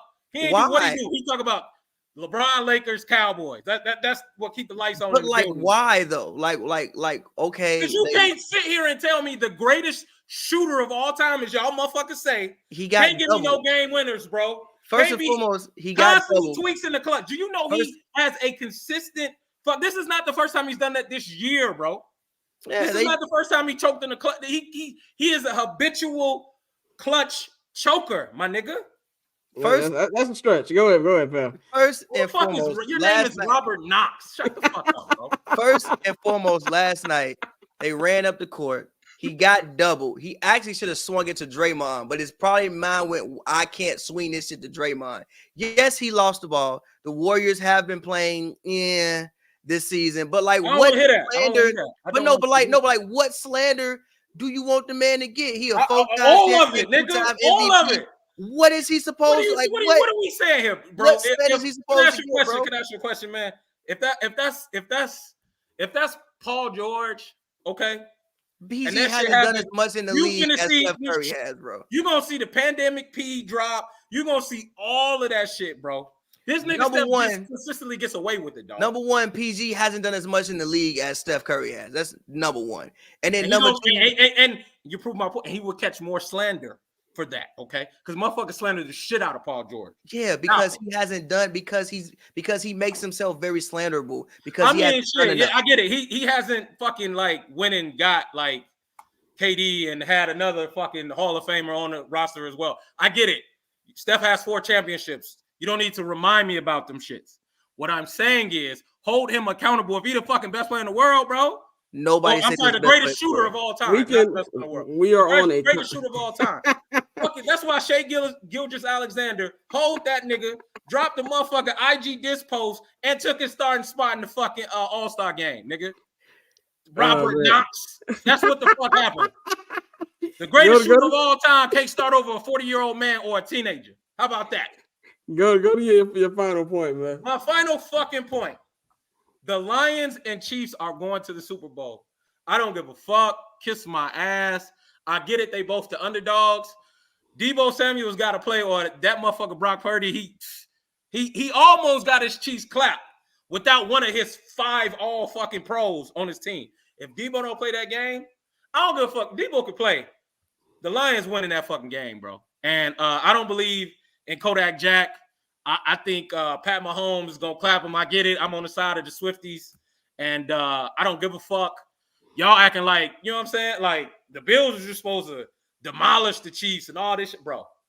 Until you dethrone Pat Mahomes, I think fucking Josh Allen is a better quarterback than Lamar Jackson. So I'm just saying, bro. I ain't worried about that Ravens defense. I ain't worried about Roquano, country bumpkin ass. I don't give a fuck about none of that shit, bro. I'm rolling with the Chiefs and the Lions. That's just what it is. All right, man. This is definitely the best episode of Cousin Dan. Definitely. You gotta come on more. No, he has a segment on here. We'll be coming. And by the way, Mike texted me. He said that because Mike is gonna be on here soon. He says, "Oh, I'll save that when I get on the pod with the devil." Bring your whole ass on here, Mike. Mike is a Caleb Williams guy, by the way. While he talking shit, he wants Caleb Williams. He just don't want to admit Scramble Boy is ass. Y'all don't want to admit it. Like, I don't understand, bro. Objectively speaking, Scramble Boy is a hilarious nickname. It's just hilarious. It's I just know Lucky nickname, Charm bro. Dale Ellis is the most insane shit I've heard. That's exactly what Jason Tatum was Lucky that Charm series, bro. Dale Ellis is crazy. That motherfucker let Andrew Wiggins. How you wearing a Kobe arm sleeve, letting Andrew Wiggins dog you on both sides of the court? He was playing with the basketball guys for being a Celtic with Laker colors on, so we should have known what's gonna happen right there. But Dan, let them know where they can follow you, man. At Dan_Glorious on Twitter. That's all I got, man. Definitely. We will be talking to you next week. So have a good weekend, Cuzzo. Hey, I'm in H-Town next week, man. So okay. So week after you'll be back. Right. Or I can do the pod kind of lit on that Friday. I'll figure it out. We'll figure it out. Yep. All right, we'll y'all. figure it out. All right, Cuzzo. Man. Yep. All right. That was hilarious. That was definitely hilarious. We had a question here. I don't want to skip the question. But I definitely want to ask before Dan was on here because we've been on another 34 fucking minutes. It's a question for the panel. Without the 2 chips with the Warriors, is Kevin Durant career the same as Carmelo Anthony? First and foremost, we have to stop doing this to Melo. Number one. Yeah. We have to I was about to say Melo damn near better. We have to stop doing this to Melo. Number 2, no, it would still be better because Melo never was an MVP. Yeah.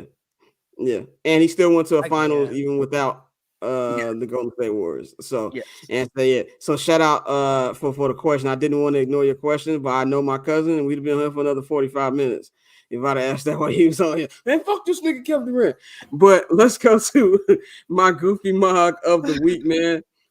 This one is kind of funny because this is kind of just off what Dan was talking about with Justin, which is kind of like the opposite of it, man. I feel like there's unfair criticism from Justin from the media, not by the fan, or even some fans, where it's just like, we don't have to lie about Justin because you want Caleb. Like, I'm at the point now where I said I want Caleb. I'm on Team Caleb. I've been on Team Caleb pause for 2 weeks. And I said my fear, I'm more worried. My fear is stronger that Justin's just a guy if we keep him than I am Caleb not working. So that's where I'm at. But we ain't got to go out here obviously lying about the man that's played, ignoring situations just because you want him on your team. Just say, look, it didn't work out with him. Whatever reason you want to give the work didn't work out with him. I want to go a new direction, and I want Caleb Williams. If you're a media person, just say, look, I just feel like it's the better fit. You ain't got to sit up here and lie. And I nothing pisses me off more when we having conversations about quarterbacks and niggas bring up quarterback win-loss record. If you really think it's Justin Fields' fault that these niggas are 10-28 since he's been there, you're a dumbass. You don't be watching these games. And honestly, I don't blame you if you don't want to watch the games. I'll be watching every game. Some of them I don't want to watch. So I don't blame you for not watching, but at least let us know that you're not watching and you're not saying dumb shit like that. Now, the second part of my Goofy Mog of the week, I'm giving it to the PFWA for giving DeMar Hamlin the goddamn comeback player of the year. What the fuck are we doing? The nigga didn't play. In order to be comeback player of the year, you gotta play. He didn't fucking play. We had a segment on this show every week. We'd be like, oh, is he on the active list? No, he's on the inactives. Like, we understand it was a story a year ago. He's breathing and he's playing football. Amazing. But we ain't got to be up here and saying shit that he should be comeback player of the year. No, the fuck he shouldn't. Yeah, he said he didn't die either. Yeah, thank God he didn't die. So if you want to give the doctor award for the niggas who saved his life, I'm with it. But comeback player of the year, you got a lot of disgusting shit with that. Especially, he's one of the reasons them niggas lost last week. What the fuck was that? We talked about that shit last week. That ridiculous play. He said, tell me any nigga you know who died and came back on the football field. Shit, Michael Pittman, who got knocked out in the fucking the Colts game a couple weeks ago. But yeah, man, it's nasty business. You know, also it's nasty that they got this nigga's number on the fucking ambulance when a nigga get hurt and they got to bring the ambulance on the field. I was like, come on, dog. If I was DeMar Hamlin, I'm like, yo, y'all got to fucking retire me on the ambulance is insane. Retiring the nigga on the ambulance is insane, man. So I'm giving my Goofy Mog of the week to the PFWA and the people who have, unfair criticism about Mr. Justin Fields, man. So that is all we have for y'all today. This has been a longer episode than I intended to be.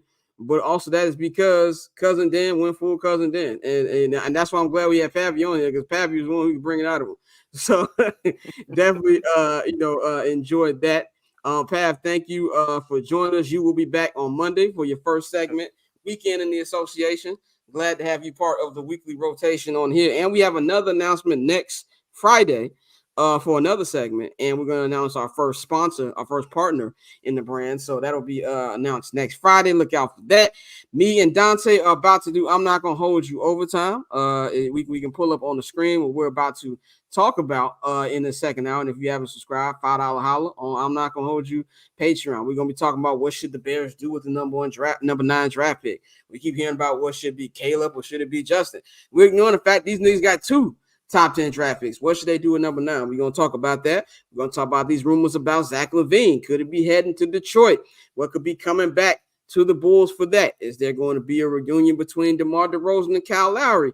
Now that Kyle Lowry has been traded from the Miami Heat and is rumored to be hitting the buyout market. And then we're going to talk Chicago Cubs. That is exactly how I feel, Dante. 100%. Then we're going to talk about Chicago Cubs. Have the Cubs striking out? Like, they went out there, gave a lot of money to Craig Counsell. A lot of the fan base was excited, rightfully so. They spend money here. That means they're going to make a move. They have not made a move since. All the big free agents, even the smaller free agents, like guys who I thought they were going to get, like a Reese Hoskins, have gone in division to the Milwaukee Brewers. So we're going to talk about, have they dropped the ball on that? We're getting ready to record that, so that will be up before the night is up on the Patreon, man. We appreciate y'all, and that is patreon.com/Barbers Chair Network. If you just want I'm Not Gonna Hold You, subscribe to the $5 holla. I'm Not Gonna Hold You tier. If you want all of it, top 10, $10 for the Barber's Chair All Access, man. So that's all we got. You can follow Pavy at Pavy World on all platforms. Visit his website, pavverbs.com. He's got some new music coming soon. Check that out. Stay in tune with Hoops and Brews. Also on this network, y'all got a new episode out. Check that out. Follow Dante on Twitter at OctoberZoneTay. You can follow me on all platforms at Barbchair Scott. Y'all have a great championship weekend. We're going to holler at y'all on Monday with the whole crew. Be back. Mikey will be back as well. We up out of here.